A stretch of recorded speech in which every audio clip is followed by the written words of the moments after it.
That night, inside the dark kitchen of Black Ridge Grill, three men shoved a timid waitress into the walk-in freezer and left her to die. Hours passed. The cold consumed her breath, her warmth, her hope. By midnight, she lay motionless on the concrete floor, barely alive. Then a stranger opened the door. A man who didn't believe in mercy but understood justice in ways the law never could. What followed wasn't rescue. It was reckoning. This is a story about survival, silence, and the terrible price some people pay for cruelty. Stay until the end, hit that like button, and comment your city so I can see how far this story travels. The night shift at Black Ridge Grill moved like a machine built from grease and rage. Steel scraped against steel. Voices cut through clouds of steam. The fryer hissed like something alive and angry, and the hood vents roared loud enough to swallow screams if anyone bothered making them. Nobody did. People learned fast at Black Ridge. Keep your head down, move faster than the orders coming in, and never give anyone a reason to remember your name, especially if your name was Lena Vale. She was 26 and looked younger under the fluorescent lights that made everyone else look half dead. Small frame, dark hair pulled back tight, eyes that apologized before her mouth ever opened. She'd been working at Black Ridge for 8 months, which meant she'd survived longer than most, but not long enough to feel safe. Safety wasn't something waitresses earned in places like this. She carried trays stacked with burgers and fries through the narrow corridor between kitchen and dining room, her shoulders hunched forward like she was trying to take up less space in the world, every step careful, every movement calculated to avoid drawing attention. But attention found her anyway. "Lena!" The voice came from the kitchen, sharp, mocking, designed to make her flinch. She did. Rick Mercer stood beside the grill with his arms crossed, staring at her like she'd just committed murder instead of mixing up table numbers. He was 38, broad-shouldered, with the kind of face that looked pleasant until you saw his eyes. Cold, empty. The kind of eyes that enjoyed watching things break. He was the kitchen manager, which meant he controlled everything that mattered. Who worked which shifts, who got written up, who got humiliated in front of everyone else as a warning. "You sent out the wrong order again," Rick said. Lena's stomach dropped. She replayed the last 20 minutes in her head, desperate to find the mistake before he explained it to her the way he always did, loud enough for everyone to hear. "Table 12 wanted medium. You rang it medium rare." Her mouth went dry. "I'm sorry. I thought..." "You thought?" Rick stepped closer. "You're not paid to think. You're paid to write down what people say and not screw it up." The two line cooks working the station, Jason and Mark, glanced over with expressions that lived somewhere between amusement and discomfort. They'd seen this play out 100 times. Sometimes it was Lena. Sometimes it was someone else. The script never changed. "I'll fix it," Lena said quietly. "I'll talk to the table." "Oh, you'll fix it?" Rick's smile didn't reach his eyes. "How exactly? You gonna uncook the steak?" Jason snorted. Mark looked away. Lena felt heat crawl up her neck. Not anger. She'd lost access to that feeling a long time ago. Just shame, deep and familiar. "I'll pay for the remake," she whispered. Rick tilted his head like he was considering the offer. Then he laughed. "Yeah, you will." He turned back to the grill, dismissing her with a flick of his wrist. Lena hurried toward the dining room before the tears could start. She'd learned that trick early. Cry in the walk-in cooler during break, never in front of customers, absolutely never in front of Rick. The dinner rush swallowed her back into motion. Orders came in waves. Tables turned over. The clock behind the bar crawled toward closing time with the enthusiasm of something dying slowly. By 11, most of the customers had cleared out. The servers finished their side work in exhausted silence while the kitchen staff broke down stations and mopped floors slick with grease and forgotten food. Lena wiped down her last table, her hands moving automatically while her mind stayed somewhere else. Somewhere quieter. Somewhere that didn't smell like burnt oil and disappointment. "Lena." She looked up. Rick stood in the doorway between the dining room and kitchen, backlit by the harsh overhead lights. Jason and Mark lingered behind him like shadows. Something about the way they stood made Lena's pulse spike. "Come here," Rick said. Not loud, not angry, almost friendly, which somehow made it worse. Lena's legs moved before her brain could argue. She'd been conditioned well. When Rick called, you came. Questions led to problems. Problems led to unemployment. She followed him into the kitchen. The space felt different now that most of the staff had clocked out. Quieter. Emptier. The overhead lights buzzed like insects trapped behind glass. Rick stopped beside the walk-in freezer, a massive steel door with a heavy handle and a small window fogged with condensation. He turned to face her, and his expression hadn't changed. Still pleasant. Still empty. "You know what your problem is?" Rick asked. Lena said nothing. "You don't take responsibility. Every time you screw up, you apologize, but you don't actually fix anything." "I try." "You try."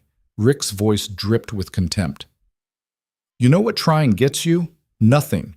You either do it right or you get out." Jason shifted his weight behind Rick, looking uncomfortable now. Mark stared at his phone. "I just think," Rick continued, stepping closer, "that maybe you need a reminder about what happens when you don't take this job seriously."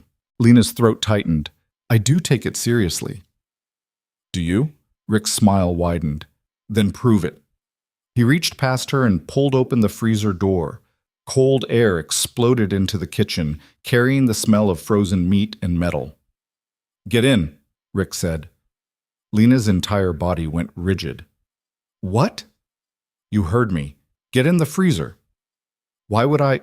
"Because I'm telling you to." Rick's voice stayed calm, reasonable, like he was explaining something obvious to a child. "It's just for a minute, just to cool off, clear your head. Think about how you're going to do better next shift." Jason finally spoke up. "Rick, come on." "Shut up." Rick didn't even look at him.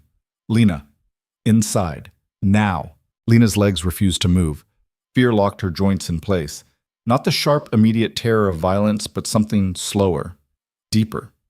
The kind of fear that came from knowing nobody would stop this. Nobody would help. Nobody would even remember it happened. "It's just a joke," Mark said weakly. "Right?" Rick didn't answer. Lena looked at the open freezer door, then at Rick's face, then at Jason and Mark, both of them suddenly very interested in looking anywhere except at her. "Please," Lena whispered. Rick's expression didn't change. "Inside." And because Lena Vale had spent 26 years learning that resistance only made things worse, because she'd been taught that survival meant obedience, because some part of her still believed that maybe if she just did what they wanted, they'd leave her alone, she stepped inside the freezer. The cold hit her like a fist. Immediate. Violent. The kind of cold that didn't just lower temperature. It erased warmth from existence. Lena spun around, her breath already forming clouds in the air. "Okay, I'm in. Can I?" Rick smiled. Then he slammed the door shut. The sound of the lock clicking into place was the loudest thing Lena had ever heard. For 3 seconds, she stood frozen. Not from cold, but from disbelief. This wasn't happening. This was a joke. They'd open it back up any second and laugh at her fear, and she'd laugh too, because that's what you did when men with power decided to remind you how little you had. 3 seconds passed, then 5, then 10. "Rick?" Her voice sounded small against the metal walls. "Rick, you can let me out now." Silence. Lena pressed her face against the small window in the door, her breath fogging the glass immediately. Through the condensation, she could see the kitchen, empty except for shadows. They'd left. Actually, left. Her heart started hammering against her ribs. This wasn't a joke anymore. This was something else, something darker. "Hey!" She pounded on the door with her fist. "Hey! I'm still in here!" Nothing. The cold began working faster now, seeping through her thin work uniform like it had every right to be there. Lena wrapped her arms around herself, but it didn't help. The freezer didn't care about her body heat. It had one job, preserve dead things until someone needed them. She slammed her palms against the metal. "Somebody, please!" Her voice echoed back at her, mocking and useless. Minutes crawled past. Lena kept pounding, kept screaming, kept believing that someone would hear her, someone would come back, someone would realize this had gone too far. But Blackridge Grill was in a part of town where people minded their business, where kitchens stayed loud enough to drown out noise, where waitresses disappeared all the time and nobody asked questions because nobody wanted answers. Lena's fingers started going numb, then her toes, then her face. She tried the door handle from the inside, yanking on it with everything she had. It didn't budge. These freezers locked from the outside. Safety regulation. to prevent people from getting trapped. The irony would have been funny if she wasn't dying, because that's what was happening now. Lena understood it with sudden, crystalline clarity. She was going to die in a freezer behind a failing restaurant because she'd written down medium rare instead of medium, and because Rick Mercer enjoyed cruelty the way some people enjoyed coffee. Her legs gave out. Lena slid down to the concrete floor, her back against the door, her body already shaking violently. The cold wasn't just around her anymore. It was inside her, in her bones, in her lungs. Every breath hurt. Every second stole more warmth she couldn't afford to lose. She stopped screaming, not because she gave up, because her voice stopped working. Time became strange after that. Seconds felt like hours. Hours felt like nothing. Lena drifted in and out of consciousness while frost formed on her eyelashes, and her lips turned blue and her mind started showing her memories she didn't remember asking for. Her mother's kitchen. Sunlight through yellow curtains, the smell of bread baking. Her first apartment. Small and terrible, but hers. The exact moment she'd walked into Blackridge Grill 8 months ago, desperate for any job that would keep the lights on. All of it leading here. To a concrete floor and a freezer. To silence. To nothing. Lena closed her eyes. Somewhere far away she thought she heard a door open. Footsteps. Voices. But those were probably just hallucinations. The mind's last kindness before the cold finished what Rick started. She let go. Cassian Rain wasn't supposed to be in this part of the city. He had people for street-level business. Soldiers who handled collections, enforcement, the daily machinery that kept his empire running smoothly while he operated from offices with river views and politicians on speed dial. But tonight, something had pulled him here. Instinct, maybe. Or just the universe correcting itself in small, violent ways. He sat in the back of a black Mercedes, watching Blackridge Grill through tinted windows while Sullivan drove slowly past the darkened restaurant. "Building's been flagged," Sullivan said. Sullivan was 52, ex-military, and had worked for Cassian long enough to read his silences better than most people read words. Health code violations. Money problems. The owner's 3 months behind on protection. "Is that why we're here?" Cassian's voice was quiet, controlled. The kind of calm that made people nervous because it never broke. Not during negotiations, not during violence, not ever. "You tell me." Sullivan pulled over across the street. "You're the one who wanted to drive past at midnight." Cassian said nothing. He just stared at the restaurant with eyes that had seen too much and forgotten nothing. Something felt wrong. He'd learned to trust that feeling years ago, back when ignoring instinct got people killed. Back when the difference between power and death was noticing details other people missed. "Stop the car," Cassian said. Sullivan didn't question it. He pulled to the curb and killed the engine. Cassian stepped out into the cold night air. November in the city, sharp and bitter, the kind of cold that made people walk faster and look down. He crossed the empty street toward Blackridge Grill. The front door was locked, the interior dark. But that wasn't what caught his attention. There was a sound, faint, almost nothing, easy to miss if you weren't listening for things that didn't belong. A tapping, weak and rhythmic, coming from inside. Cassian tried the door, locked. The tapping continued. He pulled out his phone and made a call.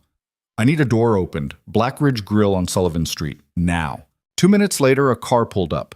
A man got out, young, efficient, carrying tools that opened locks faster than keys. The door swung open. Cassian walked inside. The dining room was empty, chairs stacked on tables. The smell of old grease and cleaning chemicals. Nothing unusual, but that sound was still there. Tap, tap, tap. Coming from the kitchen. Cassian moved through the darkness with the kind of certainty that came from owning the night. Sullivan followed silently, his hand resting on the gun beneath his jacket. They pushed through the kitchen doors. Empty stations, clean counters. Everything shut down for the night, except that sound. Tap, tap, tap. Cassian's eyes tracked the noise to its source, the walk-in freezer. He crossed the kitchen in 4 strides and yanked open the heavy steel door. Cold air exploded outward, and there she was, curled on the floor like something discarded. Her skin pale as frost, her lips blue, her eyes half open and unfocused. One hand raised weakly against the door, fingers moving in a dying rhythm. Tap, tap, tap. For exactly 3 seconds, Cassian Rain, a man who had ordered executions, dismantled empires, and watched people beg for mercy without flinching, felt something crack inside his chest. Not pity. Something colder. Something permanent. He moved. Cassian scooped Lena off the concrete floor. Her body was light. Too light. Fragile in a way that made him want to break everything that had led to this moment. Call it in, he told Sullivan. Ambulance. Now. And find out who runs this place.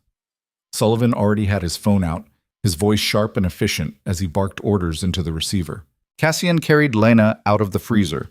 Her head lolled against his shoulder. Her breath came in shallow, stuttering gasps that barely qualified as breathing. Stay with me, Cassian said quietly. Not a request. An order. Her eyelids fluttered. I mean it. Stay awake. Somewhere deep in the cold, numbed parts of her brain, Lena heard that voice. Strong, certain. The kind of voice that didn't accept failure as an option. And because she'd spent her entire life doing what she was told, because obedience was carved into her bones, because that voice made staying alive sound like the only reasonable choice. She tried. Her eyes opened slightly. Not enough to focus, but enough to see the shadow carrying her. Enough to understand that she wasn't alone anymore. That's it, Cassian said. Just a little longer. Sirens erupted in the distance, growing louder. Sullivan appeared beside them as Cassian laid Lena carefully on one of the dining room tables. He stripped off his jacket, expensive, tailored, worth more than 3 months of her rent, and wrapped it around her shaking body. Ambulance is 2 minutes out, Sullivan reported. You want me to contact everyone? Cassian interrupted. His voice hadn't changed, still quiet, still controlled, but there was something underneath now, something that made Sullivan take a step back. Because Cassian Rain understood exactly 3 things in this moment. Someone had locked this woman in a freezer. Someone had walked away. And someone was going to pay for that in ways they couldn't begin to imagine.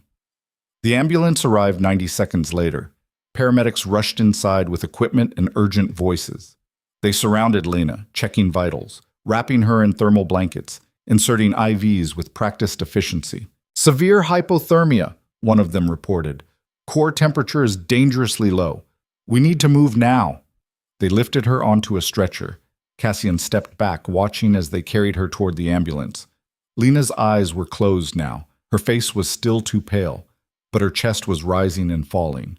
Slowly, barely, but enough. She gonna make it? Sullivan asked quietly. She will, Cassian said. Not hope, not prayer, just certainty. The ambulance doors slammed shut. Lights flashed. Sirens screamed back to life as the vehicle pulled away into the night. Cassian stood in the empty street, watching until the red lights disappeared around a corner. Then he turned back toward Blackridge Grill. The restaurant looked innocent in the darkness. Just another failing business in a city full of them. But Cassian knew better. Buildings didn't lock people in freezers. People did. And people could be found. Get me the security footage, Cassian told Sullivan. Every camera in this place. I want to know everyone who was here tonight. Everyone who walked past that freezer. Everyone who heard her screaming and did nothing. Sullivan nodded. And then? Cassian's expression didn't change. But something shifted behind his eyes, something that made Sullivan glad they were on the same side. Then we remind them, Cassian said quietly, what happens when you forget that cruelty has consequences. He walked back to the Mercedes. The city sprawled around them, vast and indifferent, full of people who hurt each other in small ways and large ones, full of violence that never made headlines because nobody cared enough to report it. But tonight, someone had cared, and that was going to change everything. The hospital smelled like disinfectant and desperation. Lena woke up in pieces. First the beeping of machines, then the weight of blankets that felt too heavy, then the ache in her chest that came from breathing air that burned her lungs from the inside out. Her eyes opened slowly. White ceiling, fluorescent lights, an IV drip attached to her left arm. She tried to speak, but her throat was raw, scraped clean by hours of screaming nobody heard. A nurse appeared beside the bed. Middle-aged, tired eyes, the kind of efficient kindness that came from seeing too much suffering to waste energy on pity. "Don't try to talk yet," the nurse said, adjusting something on the IV stand. "Your core temperature dropped to 87 degrees. You're lucky to be alive." Lucky. The word sat wrong in Lena's mind. Lucky people didn't get locked in freezers. Lucky people didn't work at places where cruelty was entertainment. "How long?" Lena's voice came out as a whisper. "You've been here 18 hours. Severe hypothermia, frostbite on your fingers and toes, signs of exposure-related trauma. The doctors want to keep you another 48 hours for observation." Lena closed her eyes. 48 hours meant missing shifts. Missing shifts meant no paycheck. No paycheck meant eviction notices and disconnection warnings and all the small disasters that came from being poor in a city that didn't forgive poverty. "I need to get back to work," Lena said. The nurse's expression shifted. Not quite sympathy, more like recognition. She'd heard this before, from people who couldn't afford to be sick, who couldn't afford to almost die. "You're not going anywhere for a while," the nurse said firmly. "Doctor's orders?" Then she left, her shoes squeaking against the linoleum floor. Lena stared at the ceiling and tried not to think about Rick's smile, the sound of the lock clicking, the cold spreading through her body like something alive and patient. Tried not to think about the voice that had pulled her back. "Stay with me." Who had that been? A paramedic, maybe. Someone doing their job. Nothing more. The door opened again. This time it wasn't the nurse. Two police officers stepped inside.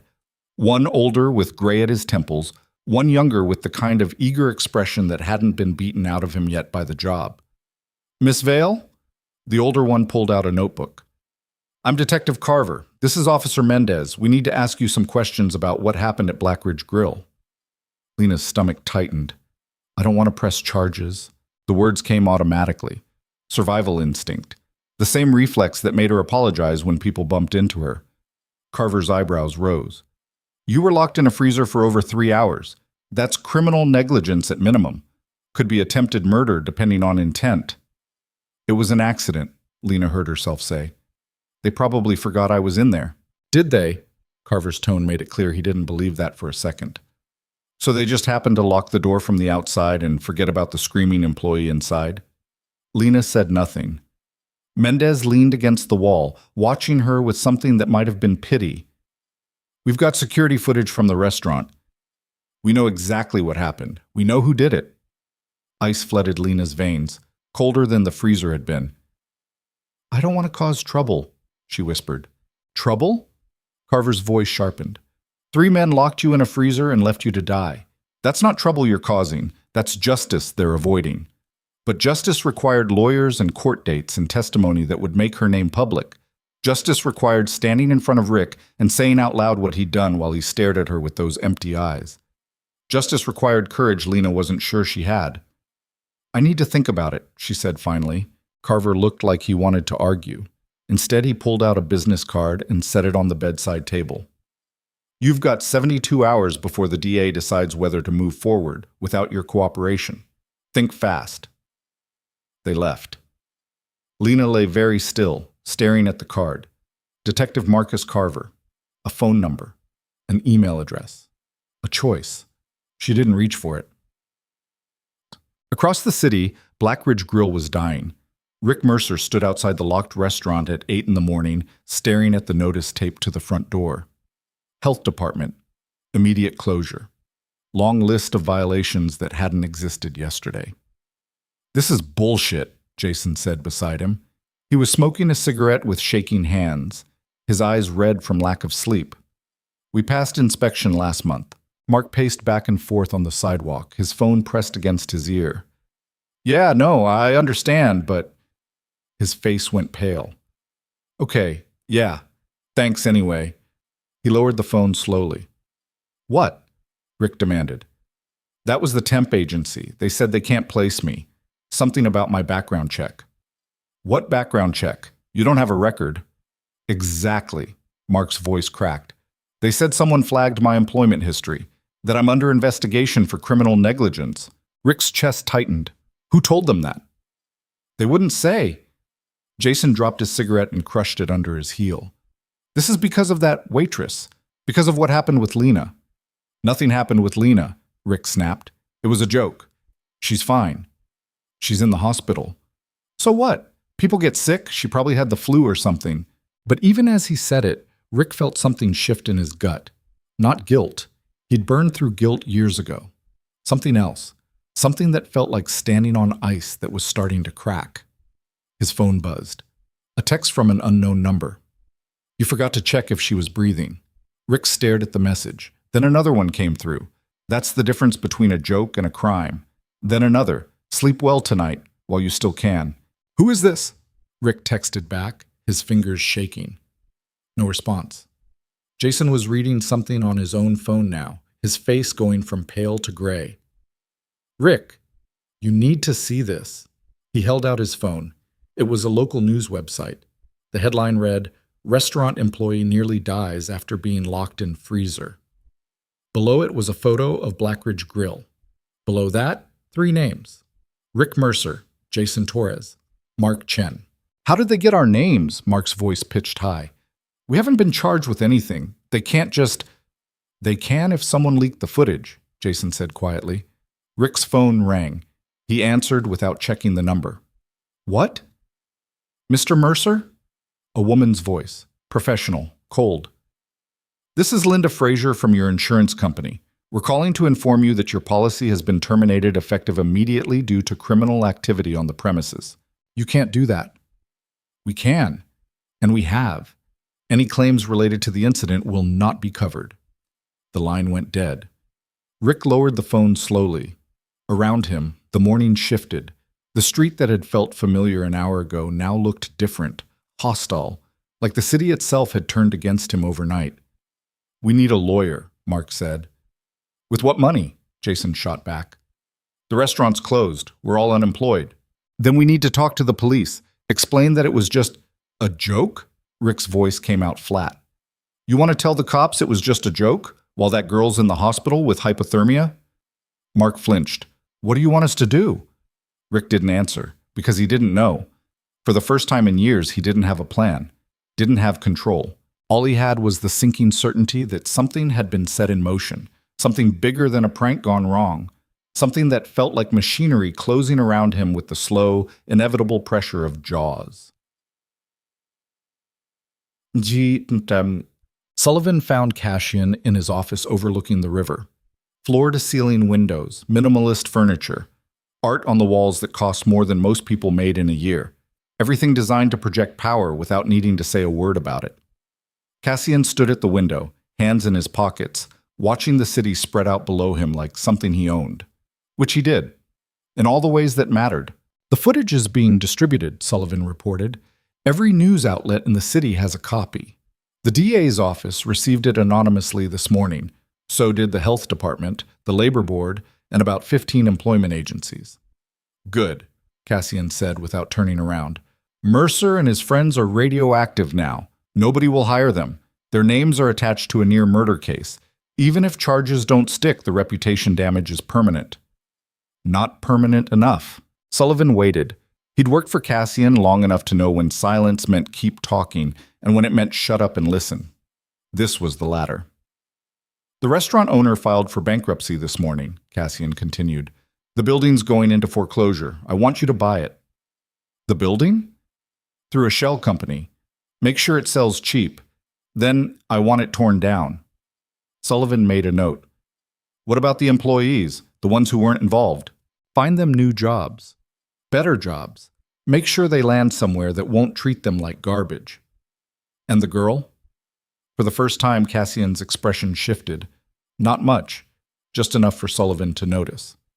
She's being monitored, Cassian said. Medical bills are being handled.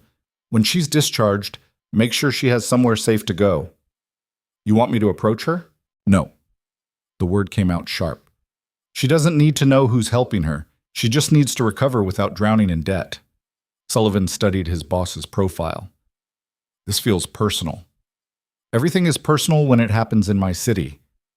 That's not what I meant. Cassian finally turned from the window. His eyes were the same cold gray they always were. But there was something underneath now. Something Sullivan recognized because he'd seen it before, usually right before someone disappeared. 3 men locked a woman in a freezer, Cassian said quietly. They laughed about it. They walked away. And if I hadn't been driving past at the exact wrong moment, she would have died in that building while the city slept around her. So this is about justice. This is about reminders. Cassian moved to his desk and pulled out a file. People forget that actions have consequences. They forget that cruelty isn't free. They start thinking the world is a place where they can hurt whoever they want as long as nobody important is watching. He dropped the file on Sullivan's desk. Inside were 3 photographs. Rick Mercer, Jason Torres, Mark Chen. I want them erased, Cassian said. Not killed. Worse. I want every door closed, every opportunity gone, every person they meet to know exactly what they did. I want them to spend the rest of their lives understanding that they're pariahs because they chose cruelty when mercy cost them nothing. Sullivan picked up the file. And if they fight back, try to disappear, they won't get far, because Cassian Rain had built an empire on understanding exactly one thing: power wasn't about violence. Violence was easy. Any idiot with a gun could hurt people. Real power was about controlling consequences, about making the world bend in directions that served justice even when the law didn't. One more thing, Cassian added. The security footage. I want the original wiped from the restaurant servers. The copies we distributed stay in circulation, but the source disappears. Why? Because lawyers will argue the footage was tampered with, that it's inadmissible, that their clients were set up. Cassian's smile was cold. But if the original is gone, they can't prove anything. They can only defend against what everyone already saw. Sullivan nodded slowly. You've thought this through. I always do. Tug. Lena woke up from a nightmare she couldn't remember to find a woman sitting beside her hospital bed. Not the nurse. Not a cop. Someone else. Mid-40s, professional clothes. Sharp eyes that looked like they'd seen through 1,000 lies and weren't impressed by any of them. Miss Vale, the woman said. My name is Catherine Ross. I'm a lawyer. Lena's first instinct was panic. I can't afford... I'm not here to charge you. I'm here because someone asked me to make sure your rights are protected. What rights? Catherine pulled out a folder and set it on the bed. You were the victim of a crime, criminal negligence at minimum, possibly attempted murder depending on how the DA's office wants to frame it. Either way, you're entitled to compensation, medical expenses, lost wages, emotional distress. Lena stared at the folder like it might explode. I told the police I don't want to press charges. That's your right. But the state can press charges without your cooperation. The footage is already public. The DA's office has enough evidence to move forward whether you testify or not. Footage? Catherine opened the folder. Inside was a stack of printouts, screenshots from security cameras. Lena recognized the kitchen, the freezer, Rick's face, her own face, small and frightened. Her stomach turned. How did you get these? They were leaked to the media this morning. Every news outlet in the city has copies. Your name hasn't been released to protect your privacy, but the men who did this are already being identified publicly. Lena's hands started shaking.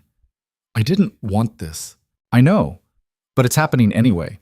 And when it does, you're going to need someone making sure your interests are protected. Someone making sure you're not crushed by hospital bills while everyone else moves on with their lives. Who hired you? Lena asked suddenly. Who asked you to help me? Catherine's expression didn't change. I'm not at liberty to say. But I can tell you this. Whoever it is wants to make sure you have options. That's all. No strings, no obligations, just options. She stood up and placed a business card on top of the folder. Think about it. Call me when you're ready to talk about what happens next. Then she left. Lena sat alone in the hospital bed, staring at the folder full of images that proved exactly what had happened to her. Images she hadn't asked for. Images that meant the story was already out of her control. She opened the folder with trembling fingers. The screenshots were arranged chronologically. Rick yelling at her, the 3 of them pushing her toward the freezer, the door closing. Her face pressed against the window. Hours passing. Her body collapsing. And at the bottom of the stack, one more image. A man carrying her out of the freezer. She couldn't see his face clearly. The angle was wrong, the lighting worse. But she could see the way he held her, like she weighed nothing, like she mattered. Lena touched the photograph carefully, her fingertips brushing the printed image. Stay with me. That voice. This man. Whoever he was, he'd opened the door when nobody else would. And now someone, maybe the same person, maybe someone else entirely, was making sure she didn't face this alone. Lena didn't know if that made her feel better or worse.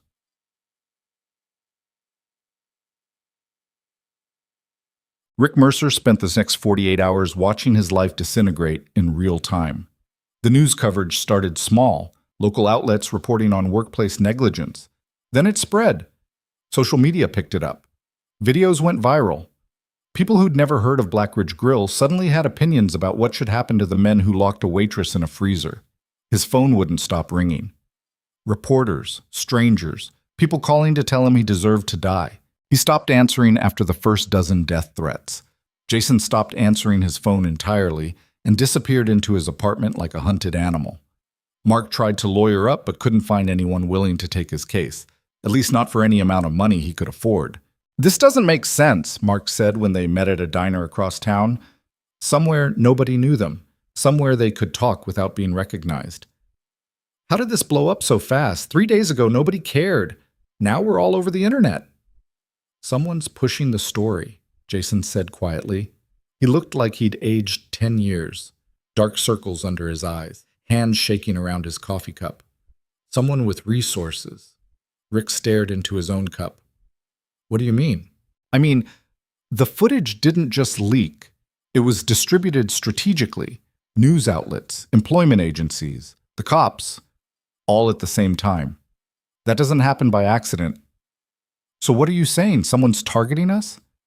"I'm saying someone wants us destroyed, and they have the money and connections to make it happen." Mark's voice dropped to a whisper. "Who would do that?" None of them had an answer.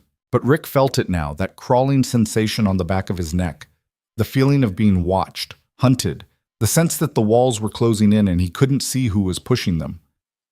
"We need to disappear," Jason said. "Leave the city, start over somewhere else." "With what money?"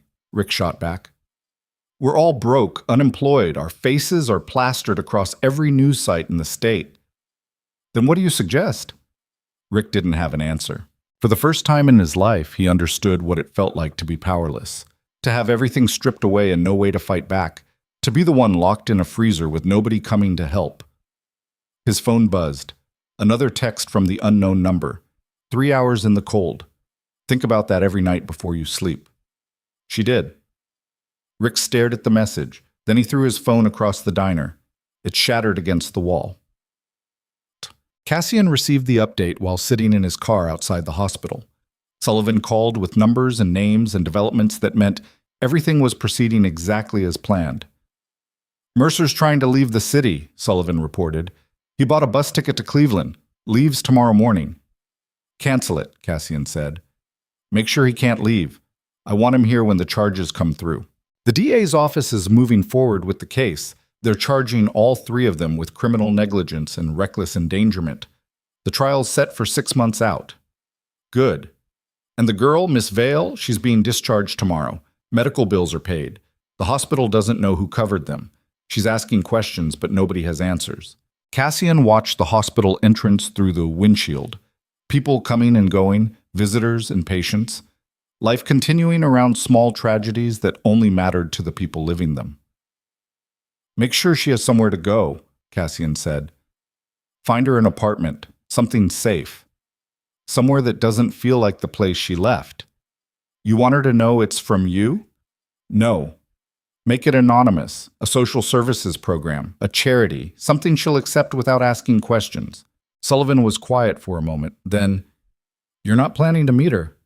"No." "Why not?" "Because meeting her would create expectations, obligations. A relationship that required maintenance and explanation. Because Cassian Rain didn't save people to own them. He saved them because letting them die meant accepting a world where cruelty went unpunished. And he'd stopped accepting that world a long time ago. "Just handle it," Cassian said, and ended the call. He sat in the car for another 10 minutes, watching the hospital doors. Then he drove away. Lena walked out of this hospital 2 days later wearing clothes that didn't smell like freezer cold, and carrying a discharge folder full of instructions she'd probably never follow. The morning was bright and cold. Too cold. She'd never feel warm the same way again. She understood that now. The cold had gotten inside her, made a home in her bones, reminded her with every breath that she'd come within minutes of disappearing entirely. Catherine Ross was waiting by the curb in a black sedan. "Feeling better?" the lawyer asked. "Not really." "That's fair." Catherine opened the passenger door. "Get in. I'll drive you home." "I can take the bus." "You could, but why would you when I'm offering a ride?" Lena hesitated, then climbed inside because arguing took energy she didn't have. They drove in silence for a while. Lena watched the city pass outside the window, buildings and people and traffic that hadn't stopped moving just because her life had nearly ended. "I found you a new place," Catherine said casually. "Small apartment in a better neighborhood. Rent's covered for 6 months through a housing assistance program." Lena's head snapped toward her. "What?" "You'll need somewhere safe to recover, somewhere that isn't the place you were living before all this happened." "I didn't apply for any housing program." "I know, I did, on your behalf." Catherine glanced at her. "You can refuse if you want, but I'd recommend taking it. Fresh start. Clean break from everything that led to Blackridge Grill." Lena didn't know what to say. Someone she'd never met was paying her medical bills, giving her an apartment, making sure she didn't drown in the aftermath of almost dying. It should have felt like relief. Instead, it felt like standing on ice that hadn't frozen all the way through. "Who's paying for all this?" Lena asked quietly. "Does it matter?" "Yes." Catherine drove for another block before answering. "Someone who believes you shouldn't have to lose everything just because you survived something terrible." "That's not an answer." "It's the only one I can give you." They pulled up outside a building Lena had never seen before. Brick exterior, clean windows. The kind of place that looked safe in a way her old apartment never had. Catherine handed her a set of keys. "Third floor, apartment 3B. Furniture's basic but functional. Utilities are set up. You can move in today if you want." Lena stared at the keys in her palm. "Why?" she whispered. "Because people like Rick Mercer take everything from people like you and call it normal. And sometimes someone needs to push back." Catherine pulled out another business card. The third one Lena had received in as many days.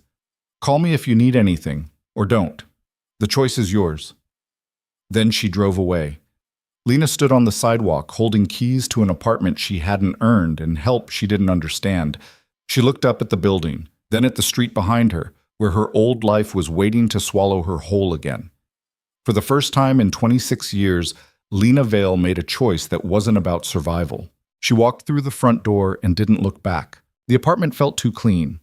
Lena stood in the middle of the empty living room, keys still gripping her palm hard enough to leave marks, and tried to understand what safety was supposed to feel like. The walls were white. The floors were polished. Sunlight came through windows that didn't have bars. Everything smelled like fresh paint and possibility instead of mold and surrender. It should have felt like winning. Instead, it felt like debt. Someone had paid for this. Someone with enough money to make medical bills disappear and apartments materialize and lawyers show up with folders full of options. Someone who wanted something from her even if they hadn't asked for it yet. Because nothing was free. Lena had learned that lesson early and often. Kindness always had a price tag attached. You just didn't see it until the bill came due. She dropped the keys on the kitchen counter and pulled out her phone. 3 missed calls from numbers she didn't recognize. 2 voicemails. 1 text from Catherine Ross. "Call me when you're settled. We need to discuss next steps." Lena deleted it without reading it twice. She didn't want next steps. She wanted to disappear into this clean apartment and pretend the last week hadn't happened. Pretend she hadn't spent hours dying slowly in a freezer. Pretend 3 men weren't about to stand trial because someone had decided her life was worth defending. But pretending took energy she didn't have anymore. The knock on the door came 2 hours later. Lena froze. Nobody knew she lived here. Nobody except Catherine Ross and whoever was funding this strange rescue operation. Another knock. Harder this time. Lena moved to the door and checked the peephole. A man stood in the hallway. Older. Gray hair. Tired eyes. Wearing a cheap suit that had seen better decades. She opened the door halfway, keeping the chain lock engaged. "Can I help you?" "Miss Vale?" The man held up a badge. Detective Carver, we spoke at the hospital. Lena's stomach dropped. I told you I needed time to think. That was 2 days ago. The DA's office needs an answer. Are you willing to testify or not? I don't want to be involved. Carver's expression didn't change. You're already involved. The footage is public. The charges are filed. Whether you testify or not, this is happening. The only question is whether you want a voice in how it ends. I just want to move on. So do they. Carver pulled out his phone and showed her a screenshot. Social media post. Rick Mercer's face. The caption read, "False accusations from a disgruntled employee. The truth will come out." Lena felt something cold slide through her chest. He's claiming you made everything up, Carver said flatly, that you were fired for stealing and decided to destroy his reputation. His lawyer's already spinning a narrative where you're the villain and he's the victim. That's not what happened. I know, you know. The footage proves it, but juries are unpredictable, and defense attorneys are very good at creating reasonable doubt when the prosecution doesn't have a strong victim testimony. Lena's hands started shaking. You're saying if I don't testify, he might win. I'm saying it's a possibility. The hallway suddenly felt too small, the walls too close. Lena could feel the cold creeping back into her bones, not from temperature, but from memory. 3 hours in the dark, 3 hours waiting for someone to care. What happens if I do testify? Lena asked quietly. You take the stand. You tell the jury exactly what happened. You let them see your face when you talk about what those men did to you. And you make it impossible for anyone to walk away thinking this was anything other than what it was, attempted murder. He'll be in the courtroom.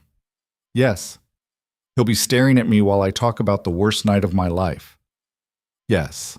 Lena's breath came faster. I can't do that. You can. Carver's voice softened slightly. You survived 3 hours in a freezer. You can survive a courtroom. But surviving a freezer had been passive. She just had to endure. Testifying required action, required standing up in front of strangers and saying out loud that she'd been weak enough to let this happen. I need more time, Lena whispered. You have 24 hours. After that, the DA moves forward with or without you. Carver handed her another card. Everyone kept giving her cards like paper would solve problems words couldn't. Think about what kind of world you want to live in, one where men like Rick Mercer face consequences, or one where they don't. He walked away. Lena closed the door and slid down to the floor, her back against the wood, her chest heaving with something that felt like panic but tasted like rage. She'd spent 26 years avoiding conflict, making herself small, apologizing for existing, and it had almost killed her. Across the city, Rick Mercer sat in his lawyer's office and tried to look confident. The lawyer, David Chen, mid-40s, expensive suit, the kind of man who defended people with money and tolerated people without it, was reviewing documents with an expression that suggested he'd rather be anywhere else. The footage is damaging, Chen said without looking up. Very damaging, but it's not insurmountable, so you can make this go away. Rick leaned forward, hope and desperation in equal measure. I can create reasonable doubt. That's different from making it disappear. Chen finally looked at him. The prosecution's case relies heavily on the security footage and witness testimony. If we can discredit both, we have a chance. How do you discredit video evidence? By questioning its authenticity. Chain of custody? Who leaked it? Why it was leaked? Whether it was edited or manipulated. Chen tapped the folder. The footage shows you pushing Miss Vale into the freezer, but it doesn't show your intent. It doesn't prove you meant for her to stay locked inside for hours. Rick's pulse quickened. So we say it was an accident.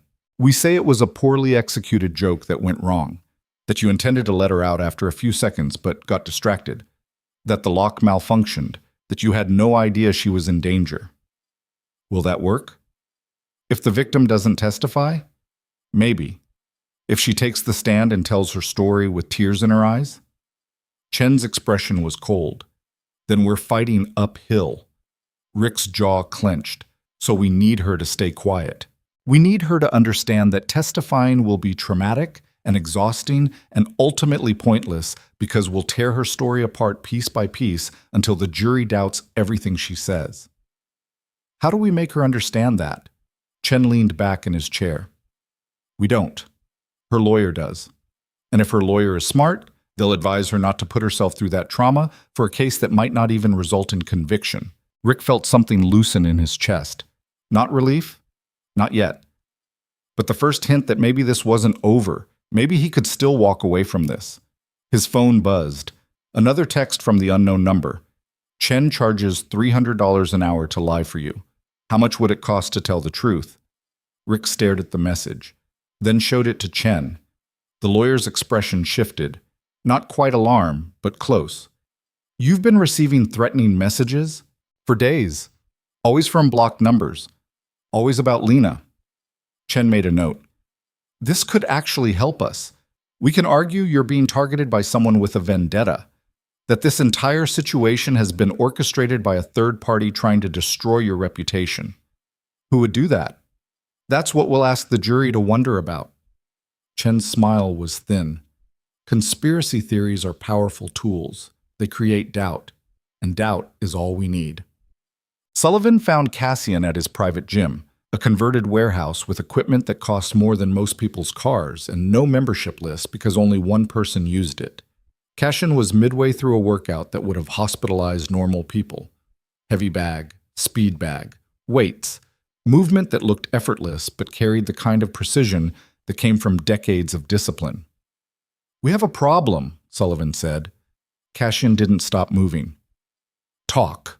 Mercer's lawyers building a defense around the footage being inadmissible. They're claiming it was leaked illegally and possibly edited. They're also floating a conspiracy theory that someone orchestrated the entire situation to frame their client. Let them float.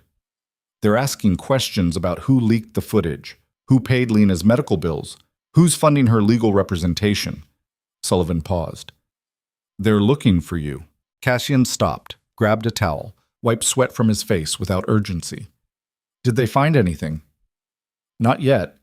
Everything's been laundered through enough shell companies that tracing it back would take resources they don't have. But if they get creative, they won't. You sound certain. I am. Cassian took a long drink of water. Because even if they trace the money back to me, they can't prove motive. I have no connection to Lena Vale. No business relationship with Blackridge Grill. No reason to care about any of this beyond being a concerned citizen who happened to call 911. A concerned citizen who happened to be in the right place at the right time, who happened to have security footage leaked, who happened to fund an entire legal defense. Coincidences happen. Sullivan didn't look convinced. If this goes to trial and your name comes up, it won't. Cassian's voice carried absolute certainty. Because Rick Mercer's lawyer is smart enough to know that dragging me into this opens doors he doesn't want opened. He'll imply conspiracy without naming names. He'll create doubt without demanding proof. And the jury will wonder but never know. And if the girl testifies, then she testifies, and Chen will try to break her on the stand, and we'll see whether survival makes people stronger or just more afraid. Sullivan studied him. You care about the outcome. I care about consequences. Cassian started wrapping his hands for another round. Mercer locked a woman in a freezer and walked away. Men like that need to understand there's a cost to cruelty. Whether that cost comes through legal conviction or public ruin doesn't matter to me, only that it comes. And if he walks? Cassian's smile was cold. Then the consequences get more creative. Quotes. Lena didn't sleep that night. She lay in the too-clean apartment staring at the ceiling while her mind replayed footage she'd never actually seen. Rick's face, the freezer door, the hours of darkness. By sunrise, she'd made a decision. She called Catherine Ross. I'll testify, Lena said when the lawyer answered. Silence on the other end. Then, are you sure? No, but I'll do it anyway. The defense will come after you hard. They'll try to make you look unreliable, unstable. They'll dig into your past looking for anything they can use. Let them dig. Catherine's voice softened. What changed your mind? Lena thought about that, about Detective Carver's question, about the kind of world she wanted to live in, about whether surviving meant anything if she spent the rest of her life hiding from the thing that almost killed her. I'm tired of being scared, Lena said finally. Good. Fear makes for terrible witnesses. Anger makes for effective ones. They talked for another 20 minutes about logistics and preparation and what to expect. Catherine's voice stayed calm and professional throughout, the voice of someone who'd walked dozens of people through exactly this process. When the call ended, Lena sat in the quiet apartment and waited for relief. It didn't come. Instead came a knock at the door. Lena checked the peephole. A man stood in the hallway, young, nervous, holding a manila envelope. She opened the door. "Can I help you?" "Lena Vale?" The man held out the envelope. "You've been served." He shoved the envelope into her hands and walked away before she could respond. Lena stood frozen in the doorway, then slowly opened the envelope. Inside was a lawsuit, filed by Rick Mercer, claiming defamation, claiming Lena had conspired with unknown parties to destroy his reputation through false accusations and illegally obtained evidence. The lawsuit demanded $200,000 in damages. Lena's legs gave out. She sat down hard on the floor, the papers scattered around her, and understood with sudden horrible clarity what was happening. Rick Mercer wasn't just fighting criminal charges.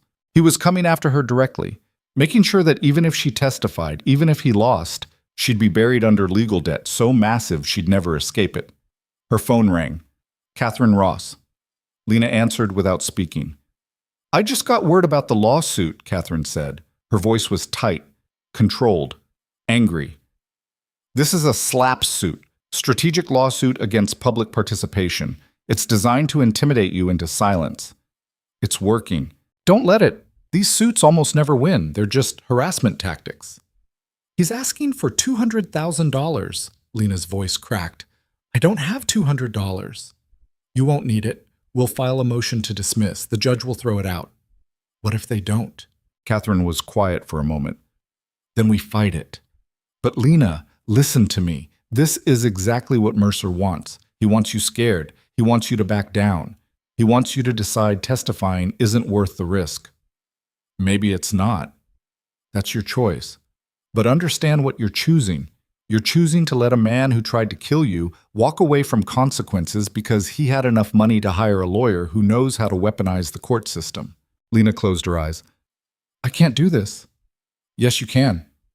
You don't understand. I'm not strong like you. I'm not strong."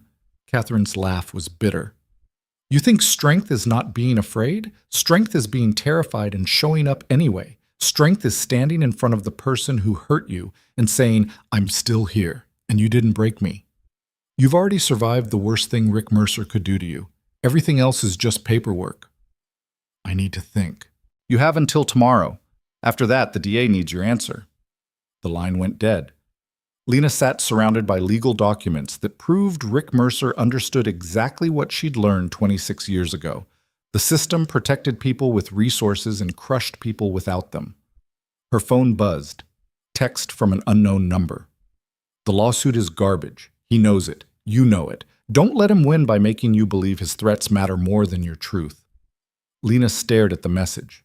Then another one came through. "You're stronger than you think. Prove it." "Who are you?" Lena typed back.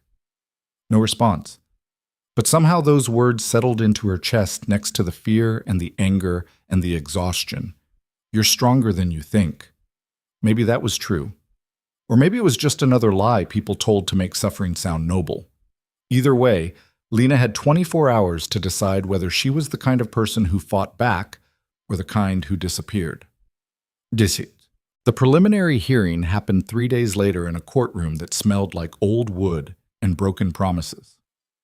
Lena sat in the witness gallery beside Catherine Ross, watching Rick Mercer enter the room in a suit that made him look respectable instead of monstrous. He didn't look at her, but she felt his presence like pressure against her skin, like standing too close to something that might explode. The judge, an older woman with steel gray hair and an expression that suggested she'd seen every variety of human garbage and wasn't impressed, called the hearing to order. Rick's lawyer stood. "Your Honor, the defense moves to dismiss charges on the grounds that the evidence against my client was obtained illegally, and the alleged victim has demonstrated a pattern of unreliable behavior." The prosecutor, a younger man named Miller who looked like he ran on coffee and righteous anger, shot to his feet. "The evidence is video footage from the restaurant's own security system showing the defendant and his accomplices locking Miss Vale in a freezer and leaving her to die. The only thing unreliable is the defense's grasp of reality." "Your Honor," Chen continued smoothly, The footage was leaked anonymously. Chain of custody cannot be established. For all we know, it was edited or manipulated by parties unknown with motives we can only speculate about. The footage was authenticated by 3 separate experts, Miller shot back, all of whom confirmed it hasn't been tampered with. Experts hired by the prosecution, hardly unbiased. The judge held up a hand. Enough. Mr. Chen, your motion to dismiss is denied. The evidence is admissible, and this case will proceed to trial. Anything else? Chen didn't miss a beat. Yes, Your Honor, we'd like to request that Miss Vale undergo psychiatric evaluation before being allowed to testify. Given the traumatic nature of the alleged incident, we have concerns about her ability to provide reliable testimony. Lena felt Catherine stiffen beside her. Miller looked like someone had punched him. Your Honor, this is outrageous. The defense is trying to paint the victim as mentally unstable to discredit her before she even takes the stand. We're trying to ensure the jury receives accurate testimony, Chen said calmly. Miss Vale spent 3 hours in near-fatal conditions. Trauma of that magnitude often results in false memories, confabulation, and unreliable recall. A psychiatric evaluation would protect everyone involved, including Miss Vale herself. The judge looked at Lena for the first time. Lena felt that gaze like a searchlight, exposing, measuring. Miss Vale, the judge said, do you object to a psychiatric evaluation? Catherine started to stand, but Lena grabbed her arm. Yes, Lena said. Her voice came out stronger than she expected. I object. On what grounds? On the grounds that I know exactly what happened to me. I don't need a psychiatrist to tell me whether my memories are real. I was there. The courtroom went very quiet. Chen smiled slightly. Your Honor, that response actually demonstrates exactly why evaluation is necessary. Miss Vale is exhibiting defensive behavior, and Mr. Chen, the judge's voice could have cut glass. I've been doing this job for 23 years. I know the difference between defensive behavior and someone who's tired of being called crazy for telling the truth. Motion denied. Miss Vale's testimony will be heard without psychiatric evaluation. Chen sat down. Rick Mercer's expression didn't change. But Lena saw something flicker in his eyes. Not fear, not yet. Just the first recognition that maybe this wouldn't be as easy as he thought. The judge set a trial date, 6 weeks away, and dismissed the hearing. Lena stood on shaking legs and walked out of the courtroom without looking back. Catherine caught up with her in the hallway. You did well in there. I didn't do anything. You spoke up. That's more than most people manage. Catherine checked her phone. Listen, there's something you need to know. The lawsuit Mercer filed against you? We submitted a motion to dismiss. Judge granted it this morning. The case is dead. Lena stopped walking. What? Slap suits rarely survive judicial scrutiny. The judge saw it for exactly what it was. Intimidation tactics. You're clear. Something loosened in Lena's chest. Not relief. Something smaller. A single breath that didn't hurt. So it's over. The lawsuit's over. The criminal trial is just beginning. Catherine's expression was serious. And Lena, what happened in that courtroom today? That's nothing compared to what Chen will do when you're on the stand.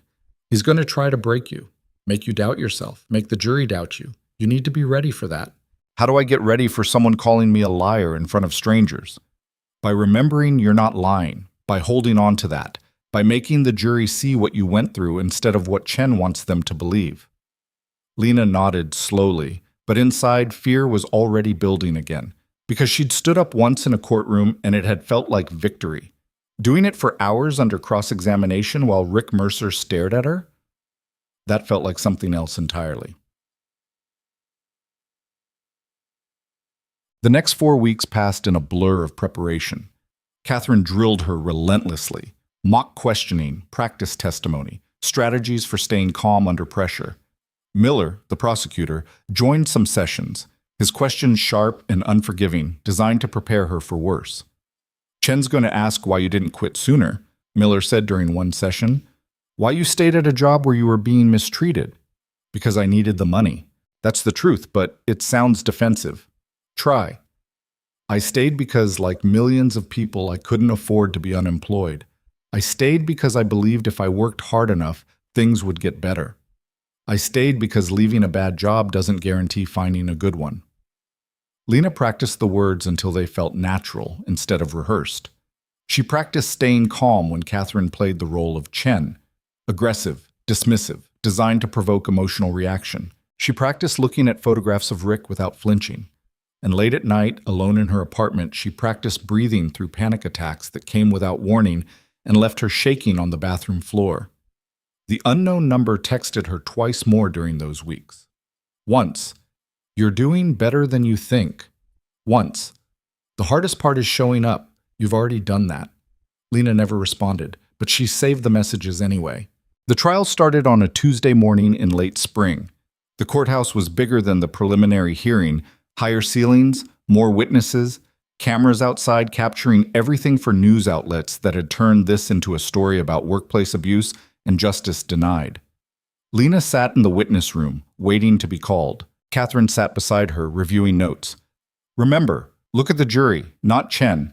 Answer the question asked, don't volunteer extra information. And if you need a break, say so. You're allowed to be human up there." "What if I can't do it?" "Then you tell me now and we withdraw. Miller can proceed without your testimony. It's weaker without you, but it's possible." Lena thought about that. About Rick Mercer sitting in that courtroom right now, believing he'd already won because he'd spent years learning that intimidation worked. About the 3 hours she'd spent dying slowly while he laughed somewhere outside. About the choice between being the person who fought back and the person who disappeared. "I'm ready," Lena said, and almost believed it. The bailiff opened the door. "Miss Vale, you're up." Lena stood, walked through the door, and entered a courtroom packed with people who'd come to watch her either save herself or fall apart trying. The witness stand felt like standing on a stage where everyone in the audience wanted her to fail. Rick sat at the defense table, his expression neutral, his posture relaxed, like this was boring, like she was boring. The jury, 12 people who held her credibility in their hands, watched her with expressions ranging from curiosity to skepticism. Lena placed her hand on the Bible and swore to tell the truth. Then she sat down. Miller approached first. His questions were gentle, methodical, building a timeline, establishing facts. "Miss Vale, can you tell us what happened on November 14th? Lena told them about the dinner shift, the medium rare steak, Rick's anger, the walk-in freezer. Her voice stayed steady. She looked at the jury like Catherine had taught her. She didn't cry. Miller thanked her and sat down. Then David Chen stood up, and Lena understood immediately that nothing Catherine had done to prepare her would be enough, because Chen didn't look angry or aggressive. He looked sympathetic, concerned, like he was about to do something that hurt him more than it hurt her. "Miss Vale," Chen said gently, "I know this has been difficult for you, and I want you to know that nobody here doubts you experienced something traumatic that night." Lena said nothing. "But I need to ask you some questions about your employment history. You've worked at 7 different restaurants in the past 4 years, is that correct?" "Yes." "And you were fired from 3 of them?" Lena's stomach tightened. "Yes." "Can you tell the jury why?" "One place said I was too slow, another said I made too many mistakes. The third said I had an attitude problem." "An attitude problem?" Chen's tone suggested he found that interesting. "What kind of attitude problem?" "I don't know. They didn't explain." "So you were fired from multiple jobs for reasons you claim not to understand?" "Objection," Miller said. "Mischaracterizes the testimony." "Sustained." Chen didn't slow down. "Miss Vale, have you ever been treated for mental health issues?" Lena's breath caught. "What?" "It's a simple question. Have you sought treatment for anxiety, depression, or any other psychological condition?" "I saw a therapist a few years ago." "For what reason?" "General stress." "And were you prescribed medication?" "Objection." Miller was on his feet again. "Relevance?" "Your Honor, the defense is entitled to explore factors that might affect the witness's perception and memory of events." The judge looked tired. "I'll allow it. But get to the point, Mr. Chen." "Miss Vale?" Chen prompted. "Yes," Lena said quietly. "I was prescribed anti-anxiety medication." "Are you still taking it?" "No." "Why not?" "Because I couldn't afford it anymore." Chen nodded slowly. Like that explained everything. So you were working at a job where you felt mistreated, you weren't taking medication for your anxiety, and you were under significant financial stress. Is that accurate? I guess. And on the night in question, my client, Mr. Mercer, told you to step into the walk-in freezer for a moment, correct? He pushed me inside. But you went willingly. You walked through that door yourself. Because he told me to. So you followed instructions. Then the door closed, and you assumed you were trapped. I was trapped. But did you try opening the door from inside? Lena stared at him. Yes, it was locked. Are you certain? Because the walk-in freezer at Black Ridge Grill had an internal release mechanism, right here. Chen pulled up a photograph on the screen, showed the inside of the freezer door, a red handle clearly visible. Lena's blood went cold. Did you pull that handle, Miss Vale? I tried the door, it wouldn't open. That's not what I asked. Did you pull the internal release handle? I don't remember. You don't remember? Chen's voice was still gentle, patient. You spent 3 hours in that freezer, but you don't remember whether you pulled the emergency release? I was panicking. I wasn't thinking clearly. Exactly. Chen turned to the jury. You weren't thinking clearly because you were under stress. You were anxious. You weren't taking your medication. And in that state, you made assumptions about being trapped that may not have reflected reality. Objection! Miller's voice cut through the courtroom. Your Honor, this is speculation. Overruled. Continue, Mr. Chen. Chen moved closer to the stand. Miss Vale, is it possible that you could have opened that door yourself at any time, but didn't because you were having a panic attack? No. Are you sure? Yes. But you just said you weren't thinking clearly. I wasn't thinking clearly because I was freezing to death, or because you were experiencing a mental health crisis that distorted your perception of the situation. That's not what happened. How do you know? Chen's voice was soft, reasonable, deadly. If you weren't thinking clearly, how can you be certain about anything that happened that night? Lena opened her mouth. No words came out. Because he'd done it. Chen had found the crack in her testimony and wedged it open until doubt poured through. She looked at the jury. Half of them were frowning. Not at Chen. At her. No further questions, Chen said and sat down. Miller tried to repair the damage on redirect. Asked about the emergency release, about whether she'd seen it, about whether it had even been functioning that night. But the doubt was already there. Planted. Growing. When Lena finally stepped down from the stand, her legs barely held her. Catherine met her outside the courtroom, her expression grim. That was bad. I know. Chen created reasonable doubt. The jury's going to wonder if maybe you could have escaped and just didn't know how. I tried the door, Lena said. Her voice was shaking now. I tried everything. I believe you. But belief isn't the same as proof. Catherine's jaw was tight. We need to find evidence that the internal release was broken or tampered with. Otherwise, Chen's version becomes just as plausible as yours. How do we prove that? The restaurant's been torn down. Catherine's eyes widened slightly.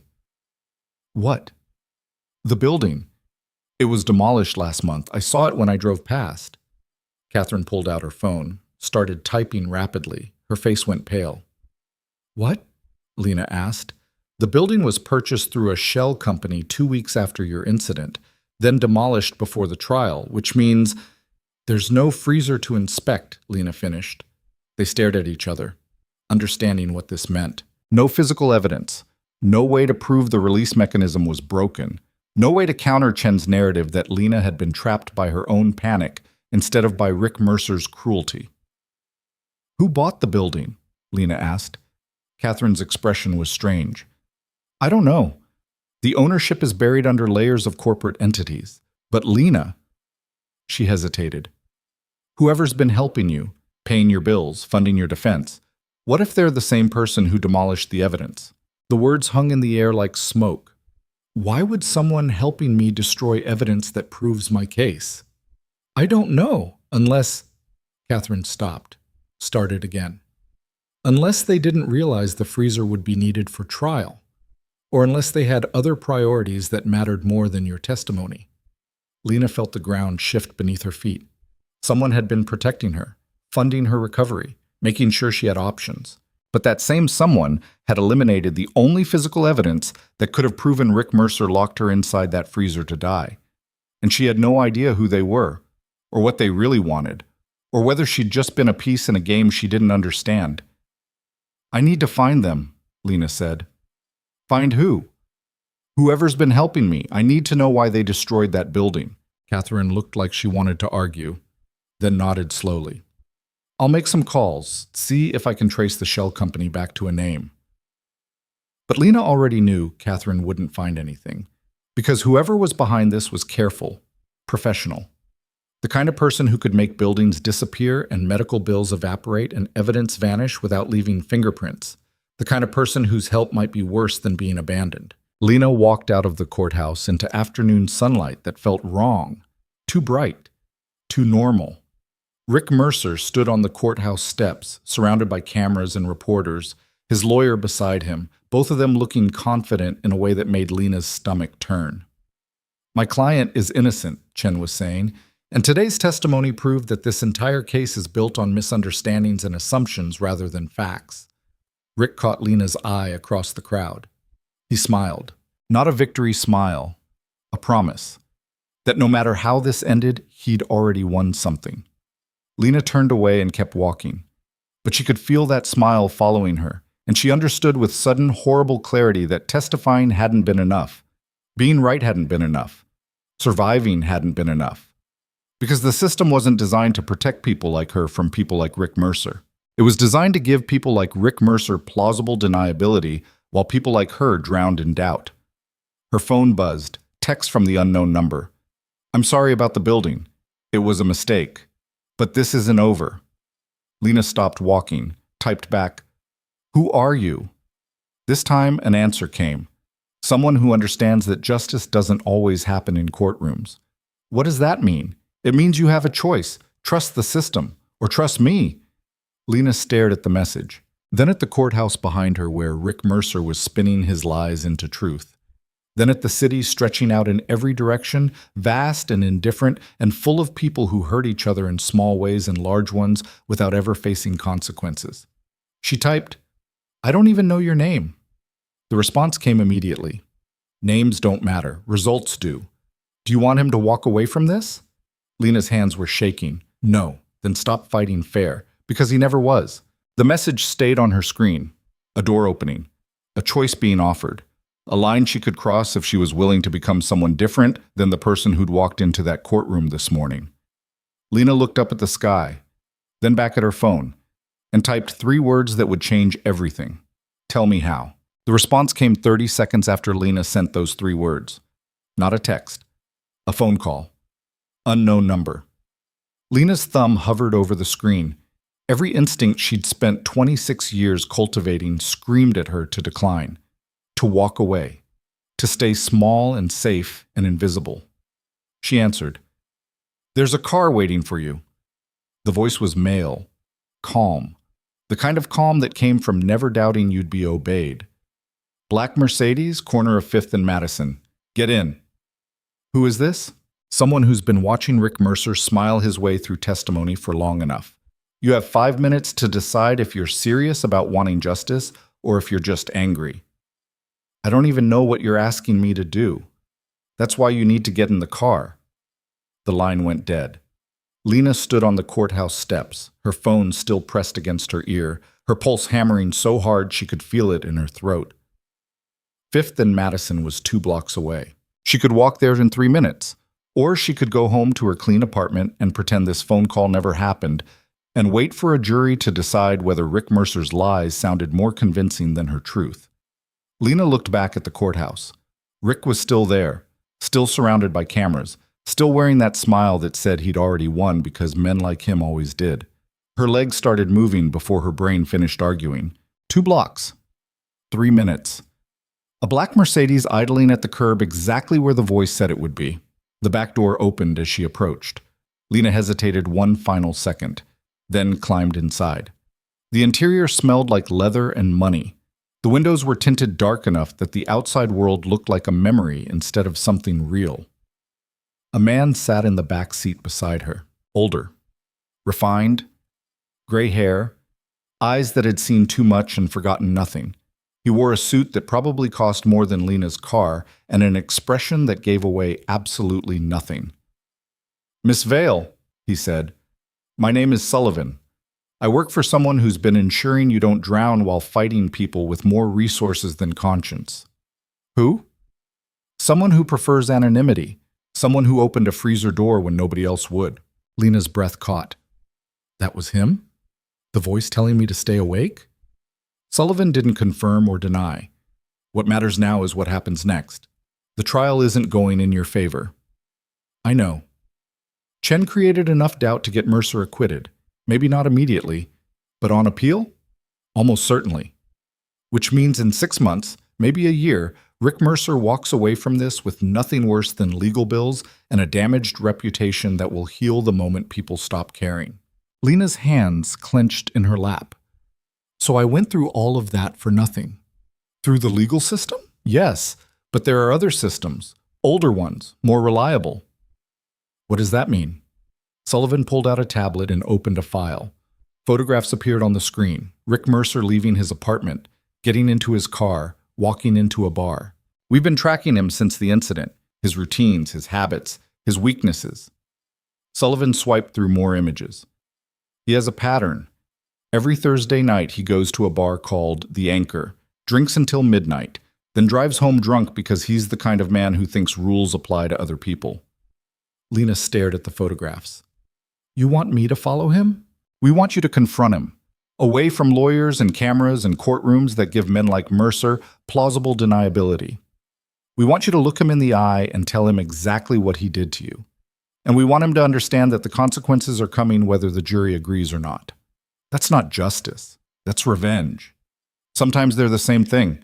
Sullivan's voice didn't change. And sometimes the difference doesn't matter as much as the outcome. Lena's pulse was racing now. Fear and something else. Something that felt dangerous. What happens after I confront him? That depends on what he does. If he apologizes, admits what he did, shows even a fraction of remorse, then maybe we let the legal system finish this. But if he doesn't, Sullivan's expression stayed neutral. Then other measures get taken. What measures? The kind you don't need details about. The kind that makes sure Rick Mercer never hurts anyone else. Ever. Lena's stomach twisted. You're talking about killing him. I'm talking about consequences. Sullivan closed the tablet. You asked how to make this right. I'm telling you. But the choice is yours. You can walk away right now. Go home. Wait for the verdict. Hope 12 strangers decide your truth matters more than Mercer's lies. Or you can accept that justice doesn't always wear a blindfold, and sometimes people who break other people need to be broken themselves. The car felt too small suddenly, too close. Lena reached for the door handle. Sullivan didn't stop her. One more thing, he said as she pushed the door open. The person who's been helping you, who paid your bills and got you that apartment and made sure you had a lawyer, he did all of that because he believes some cruelties can't be forgiven. Only answered. Think about whether you believe that too. Lena climbed out of the car. The Mercedes pulled away from the curb and disappeared into traffic. Lena stood on the sidewalk, breathing hard, her mind spinning. She should call the police, report the threat, tell someone that dangerous people were planning something terrible. But who would she report? Sullivan hadn't threatened Rick, hadn't said anything explicitly illegal, just offered her a choice wrapped in implications. And somewhere deep in her chest, beneath the fear and the shock, something else was growing. Not quite hope. Something darker. The understanding that maybe Sullivan was right. Maybe the legal system wasn't designed to protect people like her from people like Rick Mercer. Maybe it was designed to give people like Rick enough room to escape while people like her drowned in process. Lena pulled out her phone. Catherine had sent 3 messages. All variations of "Where are you?" and "We need to talk about next steps." Lena typed back, "Need some time alone. We'll call tomorrow." Then she opened her browser and searched for the Anchor Bar. Found the address. Looked at photos. Read reviews that described it as a dive with cheap beer and cheaper morals. Exactly the kind of place where Rick Mercer would feel comfortable. Thursday was 2 days away.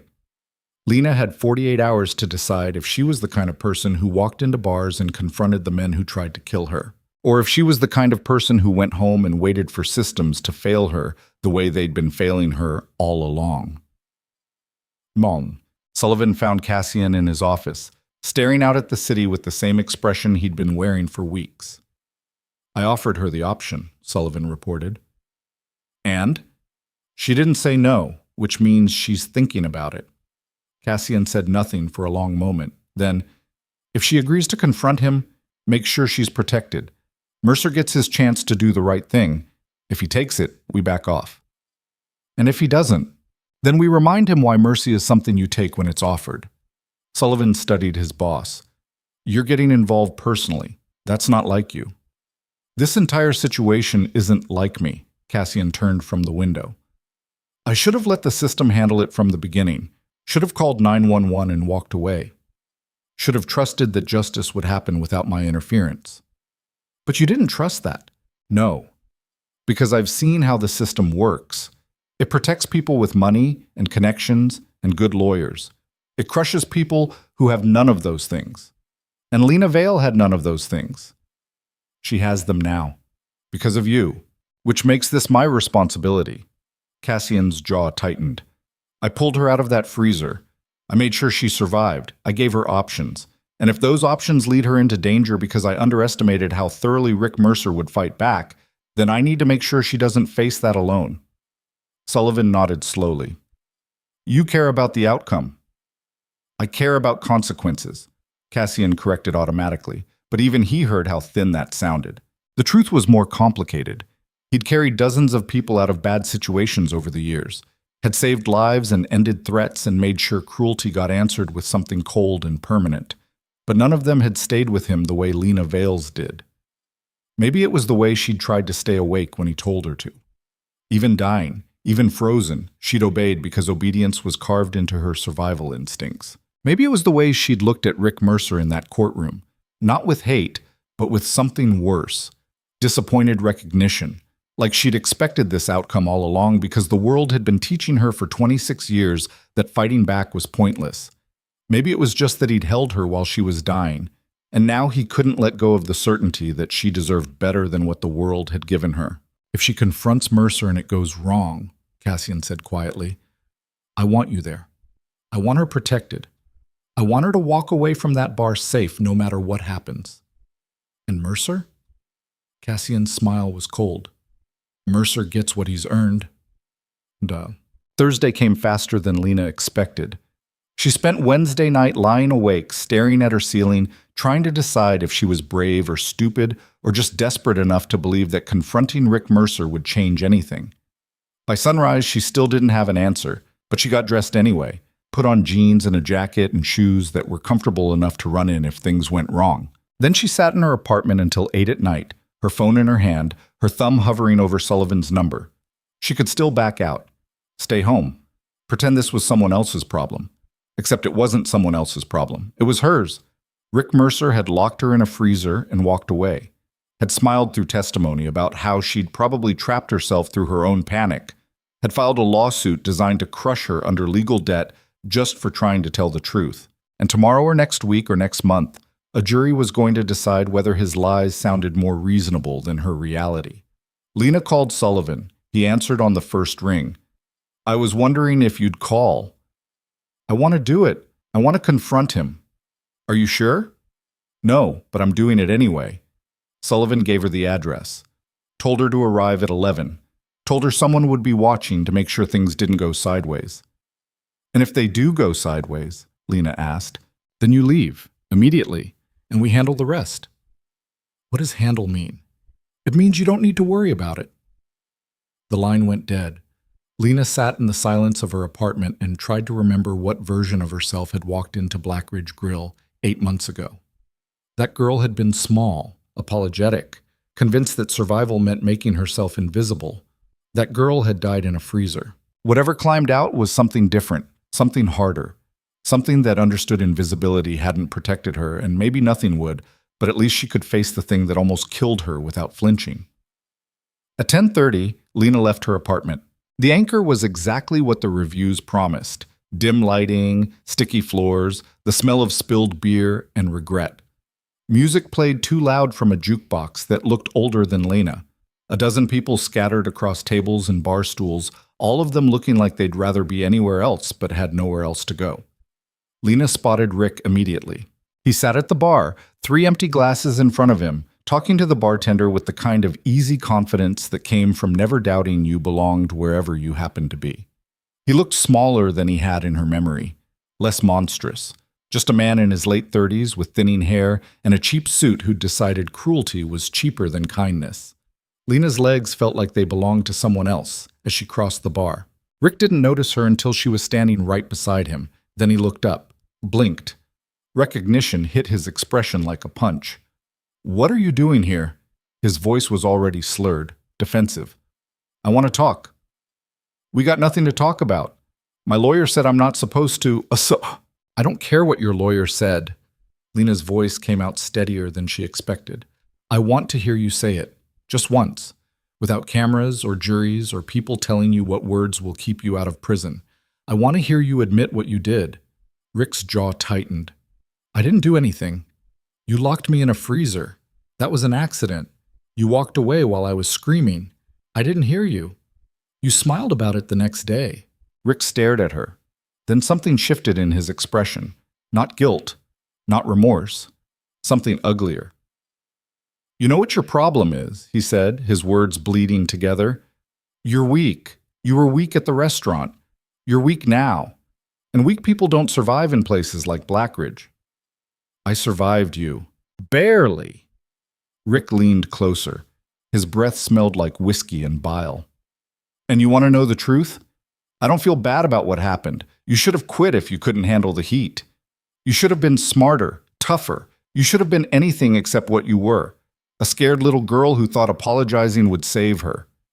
Lena felt something crack inside her chest. Not breaking, hardening. "So you don't regret it," she said quietly. "Regret what? Playing a joke that went wrong? Why would I regret that?" Rick's smile was ugly, familiar. The same smile he'd worn on the courthouse steps. "You're the one who made this into a big deal. You're the one who got lawyers involved and cameras involved and tried to ruin my life over an accident. It wasn't an accident. Prove it." Rick's voice pitched louder. "Oh wait, you can't, because the freezer's gone, because there's no evidence, because it's your word against mine, and my word comes with a lawyer who's very good at making juries doubt scared little girls who can't handle the real world." The bartender was watching now. So were several other patrons. Lena didn't care. "You're going to walk away from this," she said. Not a question, a statement. "Probably," Rick shrugged. "And you know why? Because I didn't actually do anything wrong. I made a joke. You overreacted. End of story. You left me to die. I left you in a freezer for a few minutes. Not my fault you couldn't figure out how to open the door." That's when Lena understood. Sullivan had been right. Catherine had been right. The legal system wasn't designed to handle men like Rick Mercer because men like Rick Mercer didn't believe they'd done anything wrong. He genuinely thought locking her in that freezer was reasonable. Funny, even. A joke that got out of hand, not attempted murder, not cruelty. Just the kind of thing that happened when weak people couldn't take a little hazing.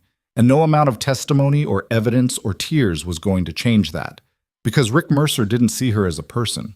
He saw her as a problem that had inconvenienced him. "I just wanted to hear you say it," Lena said quietly. "I wanted to know if maybe you felt even a little bit sorry. If maybe some part of you understood what you did. I understand you're wasting my time." Rick turned back to his drink. "Go home, Lena. Wait for the verdict. Hope it goes your way. And when it doesn't, when the jury decides I'm innocent, remember that you brought all of this on yourself." Lena stood there for 3 more seconds. Then she walked out of the bar. The night air hit her face like cold water. She kept walking until she reached the corner, then leaned against a brick wall and let herself shake. Not from fear, from rage so pure it felt like clarity. A black Mercedes pulled up to the curb. The back door opened. Lena climbed inside. Sullivan sat in the back seat, his expression unreadable. "I heard everything. We had audio surveillance." "He doesn't think he did anything wrong." "No, men like Mercer never do." "So what happens now?" Sullivan was quiet for a long moment. Then, "Now you go home. You wait for the verdict. You let the system finish what it started." And if the system fails, then other systems take over. Sullivan's voice was steady, final. But that's not your burden to carry anymore. You confronted him. You gave him a chance to be human. He chose not to take it. What happens next is on him, not you. I want to know what you're planning. No, you don't. Yes, I do. Sullivan studied her face. Whatever he saw there made him nod slowly. Rick Mercer drives home drunk every Thursday night, takes the same route, never wears his seatbelt because he's the kind of man who thinks invincibility is his birthright. Tonight, he's going to have an accident. Single car, late at night, nobody else involved. And tomorrow morning, the world will have one less person who thinks cruelty is entertainment. Lena's breath stopped. You're going to kill him. We're going to make sure he can't hurt anyone else. That's murder. That's consequence. Sullivan's expression didn't change. You asked what justice looks like when the system fails. This is it. Permanent. Final. Impossible to appeal. Lena should have said no.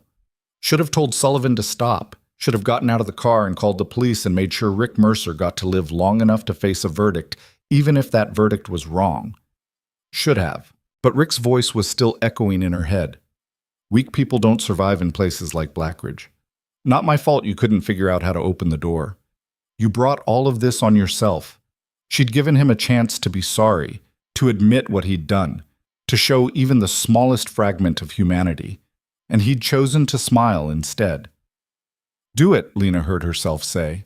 Sullivan's expression didn't change. Are you sure? Yes. Once this happens, you can't take it back. You can't unhear what I just told you. You become complicit. I don't care. You will, eventually. Guilt has a way of finding people years after they think they've moved on. Lena looked out the window at the city, at the lights and the people and the infinite ways human beings hurt each other, and called it normal. I've been guilty for 8 months, she said quietly. Guilty of surviving, guilty of fighting back, guilty of thinking I deserved better than what Rick Mercer decided I was worth. At least this guilt comes with a body count that isn't mine. Sullivan nodded once. Go home. Don't watch the news tomorrow.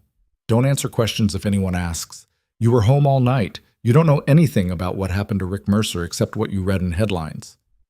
Will I see you again? No. What about the person who's been helping me? Will I ever meet them? Sullivan's expression softened slightly. That's not my question to answer, but I can tell you this. They wanted you to have a choice. Real options. The kind of agency the world kept taking from you. Whether you ever meet them or not, that was the point. Making sure you got to decide what happened next instead of having it decided for you. The car stopped outside Lena's apartment building. She reached for the door handle. Miss Vale, Sullivan said. Lena looked back. What happened to you was wrong. What's about to happen to Rick Mercer is justice. Don't confuse the two. And don't let anyone convince you that fighting back makes you as bad as the people who hurt you first. Lena climbed out of the car. The Mercedes pulled away. She stood on the sidewalk breathing cold night air, understanding that she'd just crossed a line that most people spent their entire lives staying safely behind. Tomorrow morning, Rick Mercer would be dead, and she would have to live with knowing she'd said yes when Sullivan asked if that's what she wanted. Lena walked into her building, rode the elevator to the 3rd floor, unlocked her apartment and stepped inside. Then she sat down on her couch and waited for morning. Rick Mercer left the Anchor at midnight exactly like Sullivan said he would. He fumbled with his car keys, dropped them twice, laughed at his own clumsiness because everything was still funny when you were drunk enough. He climbed behind the wheel of his 10-year-old sedan and started the engine. Never saw the black SUV that had been idling 3 spaces away pull out behind him. Rick drove carefully, the way drunk people do when they're convinced they're sober. Too slow, too focused, overcompensating for reflexes that had stopped working 3 drinks ago. He took his usual route. Residential streets, minimal traffic, no cops because this neighborhood didn't pay for heavy patrols. The SUV followed at a distance, patient, waiting. Rick turned onto Riverside Drive, a winding road that ran along the water with no streetlights and no guardrails, and plenty of places where a car could skid off the asphalt and disappear into darkness. He was humming something, some song he'd heard at the bar. His head was fuzzy, and his vision was doubled, and he was thinking about how tomorrow he'd call his lawyer, and they'd start planning for the verdict. Thinking about how Lena Vale's face had looked in that bar when he told her the truth, that weak people didn't survive, and she'd always been weak and nothing that happened to her was his fault because she should have been stronger. Thinking about how good it felt to be right. The SUV accelerated, came up fast behind Rick's sedan. Too fast. Rick saw the headlights in his rearview mirror. Too bright, too close. He tried to speed up. The SUV rammed into his back bumper. Not hard enough to total the car, just hard enough to send it swerving. Rick's drunk reflexes betrayed him. He overcorrected, yanked the wheel left when he should have eased right. The sedan's tires caught the edge of the road, then the gravel shoulder, then nothing. The car went airborne for exactly 2 seconds, long enough for Rick to understand what was happening, not long enough to scream. The sedan hit the embankment 30 feet below the road and rolled 4 times before slamming into a tree that had been growing beside the river for longer than Rick Mercer had been alive. The impact crushed the driver's side like paper. The SUV slowed at the edge of the road, sat there for 5 seconds, then drove away. By the time anyone found the wreckage, the sun was already rising. The police report would say single vehicle accident, driver under the influence, lost control on a curve. No other cars involved. Tragic, but predictable. The kind of thing that happened when people made bad choices and got unlucky. Rick Mercer was pronounced dead at the scene. And somewhere across the city, Cassian Rain sat in his office, watching the sunrise and feeling nothing except the quiet certainty that some consequences couldn't be delivered by judges wearing robes, only by people willing to do what the system wouldn't. Sullivan called at 6 in the morning. It's done. Confirmed? Yes. Single vehicle accident. No witnesses, no complications. Cassian was quiet for a long moment. And the girl? Home. Safe. Doesn't know the details. Just knows Mercer won't be a problem anymore. Good. Boss. Sullivan's voice carried a question he wasn't quite asking. What? This isn't like you. Getting this involved. Making it personal. Everything's personal when it happens in my city, Cassian said automatically. But even he heard how hollow that sounded. The truth was simpler and more complicated than he wanted to admit. Lena Vale had looked at him once, barely conscious, dying from cold, her eyes unfocused, and tried to stay awake because he told her to. That moment had marked him in ways he was still trying to understand. Not love. Cassian didn't do love. Love was weakness, and he'd eliminated weakness from his life years ago.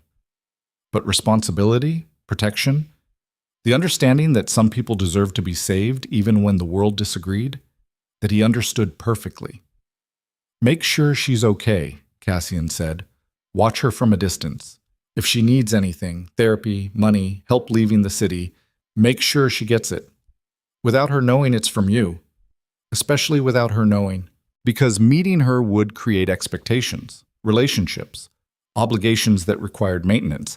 And Cassian Rain had spent 30 years building an empire on the understanding that power meant controlling outcomes, not people. He'd saved Lena Vale's life. He'd eliminated the threat that almost killed her. He'd given her options she never would have had otherwise. That was enough. It had to be.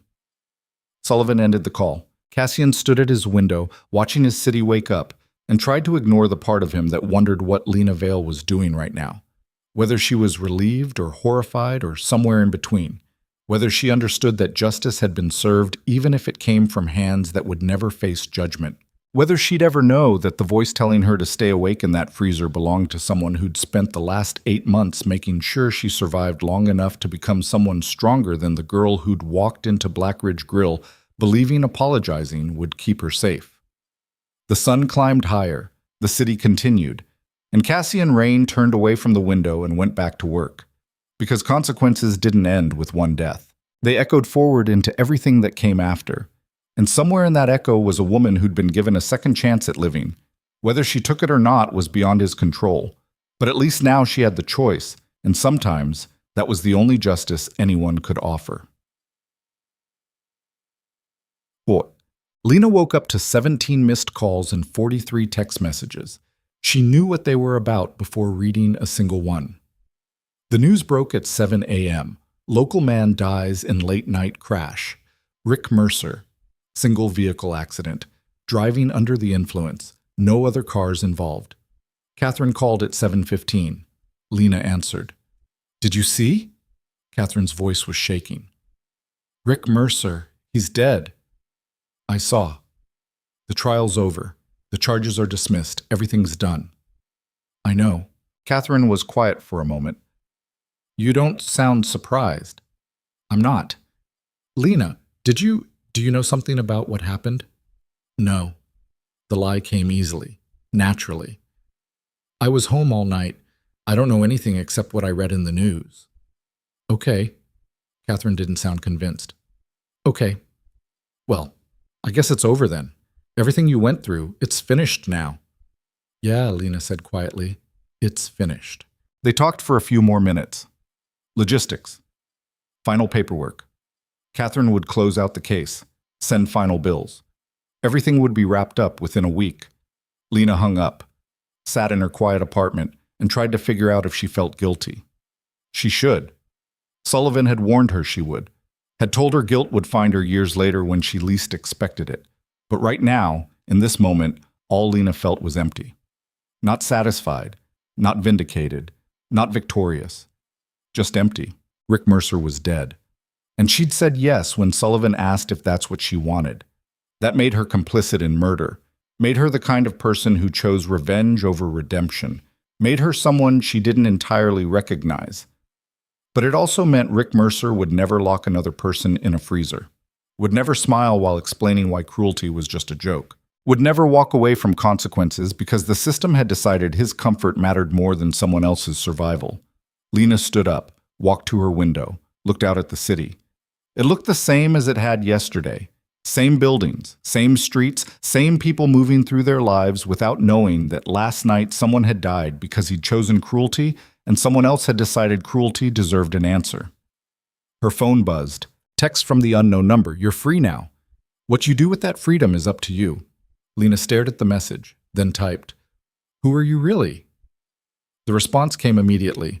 Someone who understands that surviving isn't the same as living, and someone who wanted to make sure you got the chance to figure out the difference. Will I ever meet you?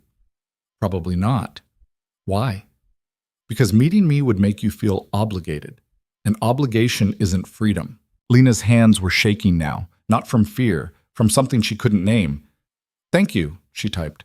Don't thank me. Just live. Really live. The way you couldn't when you were spending all your energy trying not to disappear. The conversation ended there. Lena sat with her phone in her hands and cried for the first time since the freezer. Not from grief, from release. Because Rick Mercer was dead and she was alive. And somewhere in that imbalance was the understanding that she'd been given something most people never got. A second chance. Not to be the same person she'd been before Blackridge Grill, but to become someone different. Someone who knew what it felt like to die slowly in darkness, and who'd chosen to crawl back toward light anyway. Someone who understood that justice didn't always look like courtrooms and verdicts.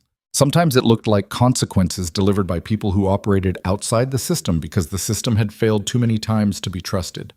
Lena stood up, walked to her closet, pulled out clothes that didn't look like they belonged to someone who was afraid of taking up space. Then she walked out of her apartment into a world that suddenly felt bigger than it had the day before. Because Rick Mercer was dead, and Lena Vale was finally, truly, completely free.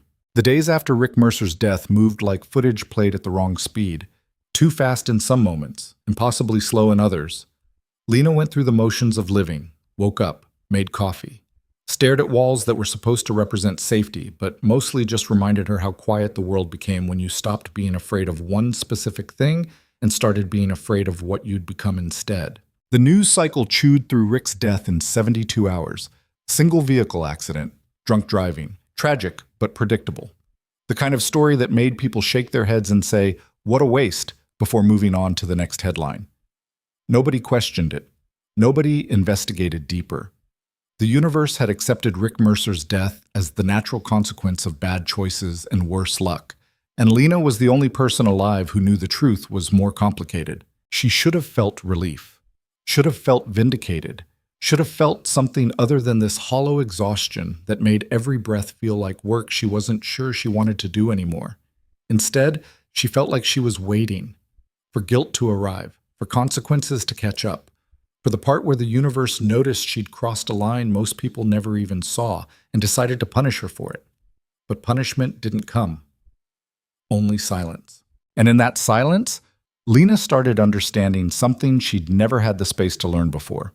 That surviving the worst thing that ever happened to you didn't automatically make you whole again. It just meant you had to figure out how to carry the weight of it without collapsing. Catherine called on the fourth day with news that felt like it belonged to someone else's life. "The case is officially closed," Catherine said. "All charges dismissed due to the defendant's death. You're free and clear, no more court dates, no more testimony. It's over." "Okay," Lena said. Catherine was quiet for a moment. "You don't sound relieved." "I don't know what I sound like." "That's normal. Trauma doesn't end just because the threat does. You're going to need time to process everything that happened. Maybe talk to someone, a therapist, someone who specializes in, I'll think about it." "Lena," Catherine's voice softened, "I know the trial didn't go the way we hoped. I know testifying was harder than you expected, but you did something incredibly brave. You stood up to someone who hurt you, and you refused to let him define your story." But that wasn't entirely true, was it? Lena hadn't defined her story. Someone else had. Someone who'd opened a freezer door and paid her bills and made sure Rick Mercer's bad choices caught up with him on a dark road with no witnesses. Someone who'd given her justice but taken away her agency in how that justice arrived. "Thank you for everything," Lena said. "Send me the final bill." "Already taken care of." "By who?" Catherine hesitated. "The same person who's been handling your expenses this whole time. They closed out the account. Everything's settled." "I never agreed to that." "I know, but it's done anyway. And honestly, after everything you've been through, maybe just accept the help and don't interrogate the motives behind it." Lena wanted to argue, wanted to demand answers, wanted to understand why a stranger had spent months orchestrating her survival and then disappeared without explanation. Instead, she just said goodbye and hung up, then sat in her clean apartment and tried to figure out who she was supposed to be now that the thing she'd been fighting against no longer existed. Check. Cassian received the report from Sullivan while sitting in a meeting with men who controlled shipping routes and distribution networks and enough political influence to make laws disappear when they became inconvenient. He glanced at his phone, read the message, showed nothing on his face. Vale case closed. All legal matters resolved. Subject appears stable but isolated. Recommend continued monitoring. Cassian typed back, reduce surveillance to quarterly check-ins. She doesn't need us watching her anymore. Sullivan's response came immediately. Understood. What about contact? Cassian stared at that question longer than he should have. Contact meant meeting her, explaining who he was and why he'd spent 8 months ensuring she survived. Contact meant taking credit for consequences he'd delivered and accepting whatever judgment came with that. It meant transforming from the voice that told her to stay awake into a person with a face and a history and expectations that would inevitably disappoint. No contact, Cassian typed. She's free. Keep it that way. He put his phone away and returned his attention to men negotiating territory and profit margins with the same cold efficiency he'd just applied to walking away from someone he'd saved. Because that's what power looked like in practice. Not dramatic rescues or emotional connections, just quiet decisions that shaped outcomes without requiring recognition. Lena Vale was alive because he'd opened a door. She was safe because he'd eliminated a threat. She had options because he'd paid for them. That was enough. It had to be. The meeting continued. Business proceeded. The city turned beneath Cassian's influence the way it always had. But somewhere in the back of his mind, a voice that sounded uncomfortably like his own kept asking, what if it's not enough? What if saving someone's life means you owe them more than just walking away? Cassian ignored that voice. He'd spent 30 years ignoring voices that suggested obligation was anything other than weakness. No reason to start listening now. 2 weeks after Rick Mercer's death, Lena finally left her apartment for something other than groceries. She took a bus to the neighborhood where Blackridge Grill used to stand, where she'd spent 8 months apologizing for existing and learning that making yourself small didn't protect you from people who enjoyed making you smaller. The building was gone now. Demolished, replaced by an empty lot surrounded by chain-link fence and warning signs about construction starting soon. Lena stood across the street staring at the space where the worst night of her life had happened and tried to feel something. Anger maybe, or grief, or closure, but But the lot was just dirt and rubble. It didn't hold meaning beyond what she brought to it, and what she brought was exhaustion and confusion and the growing understanding that revenge hadn't fixed her the way she'd hoped it would. Rick Mercer was dead. She was alive. And the space between those two facts was supposed to contain justice, but mostly it just contained questions she didn't have answers for. A black car pulled up to the curb beside her. Not a Mercedes this time. Something smaller, less conspicuous. The passenger window rolled down. Sullivan sat behind the wheel. "Miss Vale," he said. Not a greeting. An acknowledgement. Lena's pulse spiked. "Why are you here?" "Because you're standing outside a demolished building staring at nothing, and that's the kind of behavior that worries people who've invested time in keeping you alive." "I didn't ask you to invest anything." "I know, but someone did." Sullivan gestured toward the empty passenger seat. "Get in. We need to talk." "I don't think—" "It's not a request." Lena should have walked away, should have called the police, should have done anything except climb into a car with someone who'd admitted to orchestrating murder 2 weeks ago. But she was tired of walking away, tired of making safe choices that kept her small. She opened the door and got in.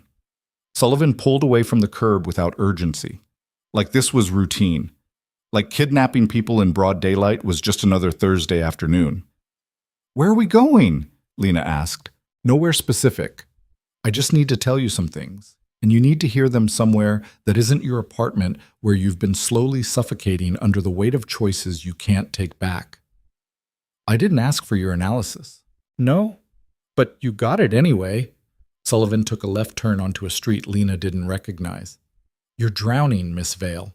Not in the obvious ways, but in the quiet ways that eventually kill people just as dead as hypothermia. And the person who pulled you out of that freezer asked me to make sure you don't drown now that the immediate threat is gone." Lena's chest tightened. "Who is he?" "Someone who understands what it costs to survive violence. Someone who built an empire on the understanding that power without consequences is just cruelty with better PR." Sullivan glanced at her. "Someone who saved your life and is now trying very hard not to feel responsible for how you choose to live it." "Why won't he meet me?" "Because meeting you would create expectations neither of you can fulfill. You'd want answers he can't give. He'd want reassurance you're okay when he has no right to demand that from you. It would be messy and complicated and ultimately unsatisfying for everyone involved. So he's just going to watch from a distance forever?" "No. He's going to stop watching entirely. After today, the surveillance ends. You become responsible for your own safety and your own choices. That's what freedom looks like, Miss Vale. Not rescue. Just space to figure out who you are when nobody's controlling the outcome." Sullivan pulled into a parking lot overlooking the river, killed the engine, turned to face her fully. "I need you to understand something," he said. "Rick Mercer died because he made choices that led inevitably to consequences. He drove drunk, he took risks, he believed rules didn't apply to him.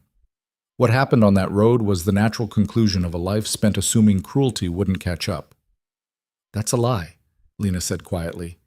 "You orchestrated it. You ran him off the road." "Prove it." Lena stared at him. Sullivan's expression didn't change. "You can't, because there's no evidence, no witnesses, no connection between that accident and anything that happened before it. What you believe and what you can prove are two very different things, and the gap between them is where people like me operate." "Why are you telling me this?" "Because you need to stop carrying guilt for something you can't change and start carrying responsibility for what comes next. Rick Mercer's death isn't on you. His choices put him on that road. Gravity did the rest. You just happened to want him dead at the same time someone else made sure he wouldn't survive his own recklessness. That's convenient logic. It's survival logic, the kind you're going to need if you want to do more than just exist in this apartment, waiting for the next bad thing to happen."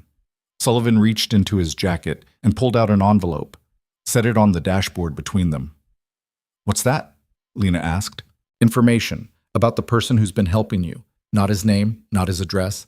Nothing that would let you track him down. Just context. So you understand that what happened to you wasn't random, that someone with resources and conviction decided you mattered enough to save.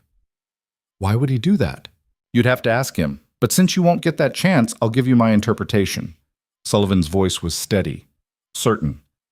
He did it because he's seen too many people get crushed by systems that protect the wrong people. And sometimes, not often, but sometimes, he decides to push back. You were the recipient of that pushing, lucky or unlucky, depending on how you look at it. Lena picked up the envelope. It was sealed. No marking. If I open this, what changes? Maybe nothing. Maybe everything. Maybe you'll understand that survival isn't a debt you owe. It's a gift you accept or reject based on whether you think living is worth the effort. Sullivan started the engine again. I'm taking you home now. After today, we won't see each other again. You'll go back to your life, whatever that means now that you're not running from Rick Mercer. And I'll go back to mine. The only thing connecting us will be the shared understanding that justice doesn't always look like courtrooms, and sometimes the only way to stop cruelty is to answer it with something equally permanent. He drove Lena back to her apartment in silence. When they arrived, Sullivan kept the engine running. One more thing. The person who helped you. He wanted you to know that what you do with your second chance matters more than how you got it. Don't waste it trying to figure out if you deserve to be saved. Nobody deserves anything. Some people just get lucky and meet the right stranger at the right moment. You were one of them. Make it count. Lena climbed out of the car. Sullivan drove away without looking back. She stood on the sidewalk holding an envelope full of answers to questions she wasn't sure she wanted answered, and understood that this was the last piece of closure she was going to get. No dramatic confrontation with the man who'd saved her. No emotional resolution.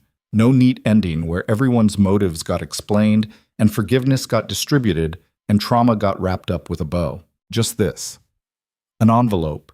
A stranger's perspective. And the rest of her life spreading out in front of her like a blank page she'd have to fill in herself. Lena went inside, sat on her couch, opened the envelope. Inside was a single sheet of paper with 3 paragraphs printed in clean, impersonal font. The man who opened the freezer door has spent 30 years building power from the understanding that most people in this city look the other way when cruelty happens to someone they don't know. He decided a long time ago that looking away was the same thing as participating. So he stopped looking away. He doesn't save everyone. He can't. But when he sees someone about to disappear, really disappear, not just figuratively, he makes choices that most people would call extreme. He calls them necessary. The distinction probably doesn't matter to the people who benefit from those choices. You benefited, not because you were special, not because you deserved it more than anyone else, just because he happened to be driving past at the exact moment you were dying and decided that saving you was more important than pretending he didn't see. Whether you think that makes him a hero or a monster is your judgment to make. But either way, he wanted you to know that your life has value independent of his intervention. What you do with it from here is entirely your choice. That was it. No signature, no name, no way to respond or argue or ask follow-up questions. Just context, perspective, and the implicit message that she was on her own now. Lena read the letter 3 more times, then folded it carefully and put it in a drawer where she kept things that mattered but didn't have obvious places to belong. And for the first time since Rick Mercer died, she felt something shift in her chest. Not relief, not quite, but space. Room to breathe without wondering when the consequences would arrive, because they'd already arrived. She'd already paid whatever price came with being saved by someone who operated outside the boundaries most people respected. What happened next was up to her, and that terrified her more than Rick Mercer ever had. 3 months passed. Lena got a job at a small cafe in a better neighborhood, the kind of place where customers said please and thank you, and mistakes were opportunities to learn instead of opportunities for humiliation. She didn't love it, but she didn't hate it either, and that was enough for now. She started going to therapy once a week. 45-minute sessions with a woman named Dr. Martinez who asked questions that made Lena uncomfortable and never seemed satisfied with easy answers. You talk about Rick Mercer's death like it's something that happened to you, Dr. Martinez said during one session. But it wasn't. It happened to him. You were just adjacent to it. I wanted him dead, Lena said quietly. I told someone I wanted him dead, and then he died. That makes me responsible. Does it? Or does it make you human? People have dark thoughts all the time, Lena. Thoughts about wanting people who hurt them to suffer. Most of those thoughts never become reality.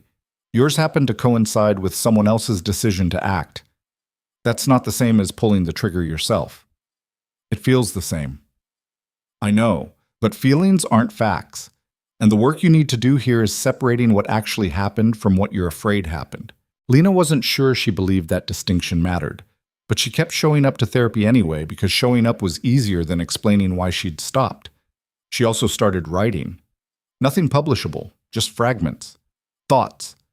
Memories of the freezer and the courtroom and the bar where she'd confronted Rick and seen nothing behind his eyes except the conviction that cruelty was justified when weak people couldn't handle it. Writing helped. Not in the sense that it made anything hurt less, but in the sense that it gave her somewhere to put the weight she was carrying so it didn't crush her quite as completely. And slowly, so slowly she almost didn't notice it happening, Lena started taking up space again. Not in the way she had before Blackridge Grill, when taking up space meant existing quietly and hoping nobody noticed. But in a new way, a way that acknowledged she had a right to be here, that survival wasn't something she needed to apologize for. She stopped saying sorry when people bumped into her, stopped agreeing with opinions she didn't share just to avoid conflict, stopped making herself smaller to accommodate people who demanded too much space. It felt strange, uncomfortable, like wearing clothes that didn't quite fit but might eventually if she gave them time. But it also felt like becoming someone she could live with, and that was more than she'd had 4 months ago when Rick Mercer was still alive and she was still the girl who thought endurance was the same thing as strength. 6 months after Rick Mercer died, Lena walked past the construction site where Blackridge Grill used to be. The lot wasn't empty anymore. They'd started building something new. Steel beams and concrete foundations rising from the dirt like bones growing back after a fracture. She didn't know what it was going to be. Didn't care, really. What mattered was that the building where she'd almost died no longer existed. Couldn't haunt her. Couldn't pull her back into memories of cold and darkness and hours spent believing nobody would come. Because someone had come. A stranger who'd opened a door and told her to stay awake and then spent months making sure she had the resources to survive the aftermath. A stranger whose name she'd never learned and whose face she'd barely seen. A stranger who'd given her a second chance and then disappeared before she could say thank you, or ask why, or demand answers to questions that probably didn't have satisfying responses anyway. Lena stood on the sidewalk watching construction workers move with purpose and efficiency, building something new on top of something destroyed, and understood finally what the letter had been trying to tell her. What happened to her hadn't been fair, hadn't been deserved, hadn't been part of some grand plan where suffering led to growth and trauma made you stronger. It had just been random, bad luck. The universe putting her in the path of someone who enjoyed cruelty at the exact moment when that cruelty could kill her, and then different luck, different timing.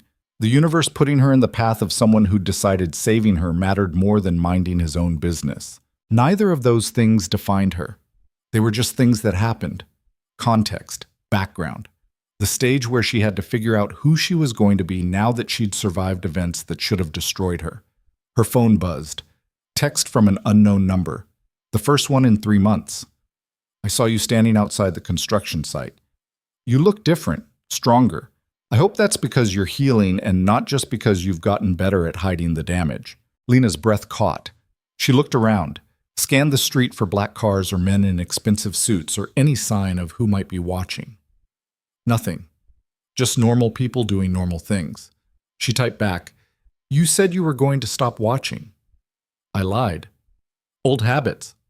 Why are you texting me now? Because I wanted you to know something. What happened to Rick Mercer wasn't justice. It was consequence. Justice would have been him understanding what he did wrong and choosing to be better. Consequence was just the universe correcting an imbalance. Lena stared at the message, then typed, "You're the universe in this metaphor?" Sometimes. When the actual universe is too slow or too indifferent. That's arrogant, yes, but also effective. Lena felt something strange move through her chest. Not quite laughter, but close. "Why did you save me?" she typed. The response took longer this time, like whoever was on the other end was choosing words carefully. "Because you were dying in a place where people should have helped you and didn't. Because I was there and had the ability to do something. Because walking away would have meant accepting a world where cruelty wins by default. Take your pick. They're all true. Do you regret it? No. Even though I'm probably never going to be okay? Even though you spent months and probably thousands of dollars keeping me alive, and I'm still just broken? Another long pause. Then, you're not broken. You're under construction, like that building you're standing in front of. Something terrible got demolished, and now you're figuring out what to build on top of the rubble. That's not broken. That's just slow. Lena felt her throat tighten. I don't know how to thank you, she typed. You don't have to. Thanks implies debt. You don't owe me anything. You survived because you were strong enough to keep breathing when most people would have stopped. I just opened the door. You did the rest. That's not true. It's true enough. And it's the version you should believe because the alternative, that you needed saving and are somehow less because of it, is bullshit designed to keep you small. Lena stared at those words for a long time, then typed, Will I ever meet you? Probably not. Why? Because meeting me would ruin the version of me you've built in your head. I'm not a hero. I'm just someone with resources and a low tolerance for injustice. The reality would disappoint you. I don't think it would. You're wrong, but I appreciate the optimism. Lena felt something settle in her chest. Not closure exactly, but acceptance. Thank you, she typed, for everything. Even if you don't want thanks. The response came immediately. Live well, Lena Vale. That's the only thanks that matters. Then nothing. No more messages. No indication that whoever had been texting her was still there. Lena stood on the sidewalk holding her phone, feeling the weight of 6 months compress into a single moment of understanding. She'd never know his name, never meet him face to face, never get the dramatic resolution where everything got explained and forgiveness got distributed and trauma got packaged into neat lessons about resilience. But she had this. A stranger's conviction that her life had value, a second chance she hadn't asked for but had received anyway. And 6 months of proof that surviving was possible even when it didn't feel like it. That was enough. It had to be. Lena put her phone away and started walking.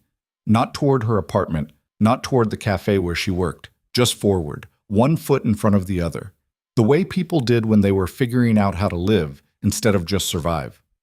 Behind her, the construction site continued rising from rubble. Ahead of her, the city spread out in infinite directions, full of people who hurt each other and saved each other, and mostly just tried to get through another day without collapsing under the weight of everything they carried. Lena was one of them now. Not special, not unique. Just another person learning that survival wasn't the ending of the story. It was the beginning of everything that came after. Cassian watched Lena walk away from the construction site through a camera Sullivan had installed 3 months ago despite explicit instructions to stop monitoring her. He should have been angry about the disobedience. Instead, he felt something uncomfortably close to relief. She looked different than she had in that freezer. Stronger. Less like she was apologizing for existing. More like she was figuring out that existence was something she had a right to claim. She's going to be okay, Sullivan said from beside him. They were in Cassian's office. Same windows, same view, same city that kept turning despite individual tragedies happening in freezers and courtrooms and dark roads with no witnesses. Maybe, Cassian said. You did good, saving her. I opened a door. That's not the same as saving someone. It is when the alternative was dying. Cassian didn't argue, because Sullivan was right, and arguing would just reveal how much this entire situation had gotten under his skin in ways he was still trying to understand. He'd saved dozens of people over the years, had opened doors and eliminated threats and made sure justice happened even when the system failed. But none of them had stayed with him the way Lena Vale did. Maybe it was because he'd carried her, felt how light she was, understood in that moment exactly how close she'd come to disappearing entirely. Maybe it was because she'd tried to stay awake when he told her to, even dying, even frozen.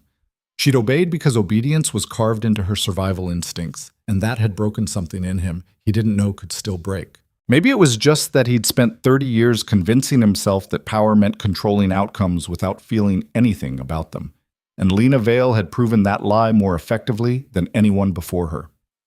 Delete the surveillance, Cassian said quietly. Boss, all of it.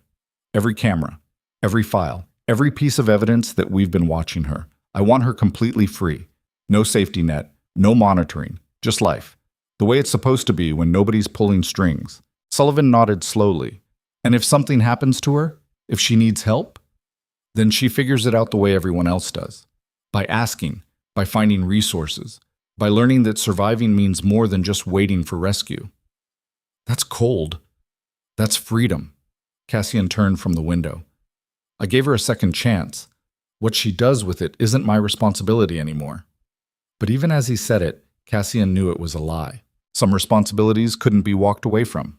Some people marked you just by existing. And Lena Vale had marked him the moment he'd opened that freezer door and understood exactly how close the world had come to losing someone it never should have put in danger in the first place.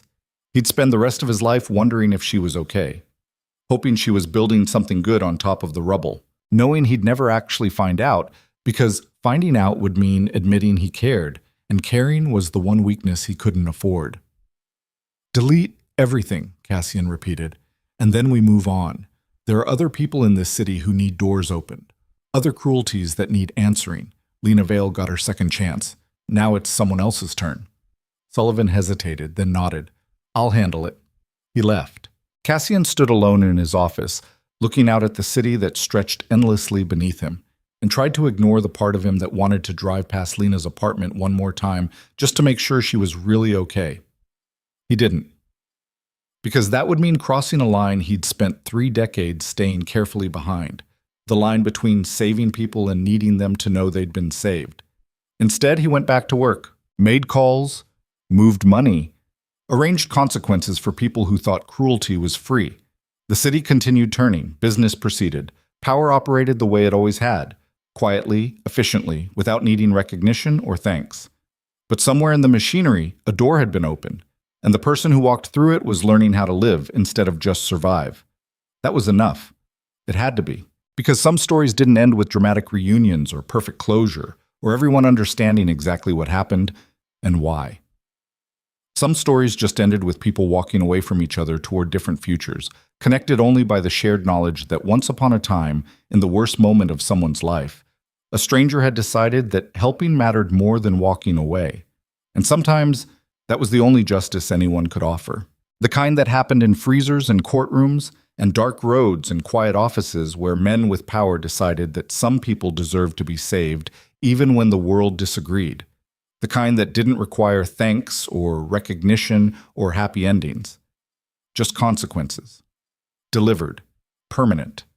And one person's second chance to figure out who they were when nobody was trying to kill them. Cassian turned away from the window. The city kept turning. And somewhere in that vast, indifferent machinery of humanity, Lena Vale was learning how to take up space again. That was enough. It had to be. Because nothing else was coming, just this. Memory, distance, and the quiet certainty that some doors once opened could never really close again. They just led to different rooms in the same endless building where people hurt each other and saved each other and mostly just tried to survive another day without losing themselves completely. Lena had survived. The rest was up to her.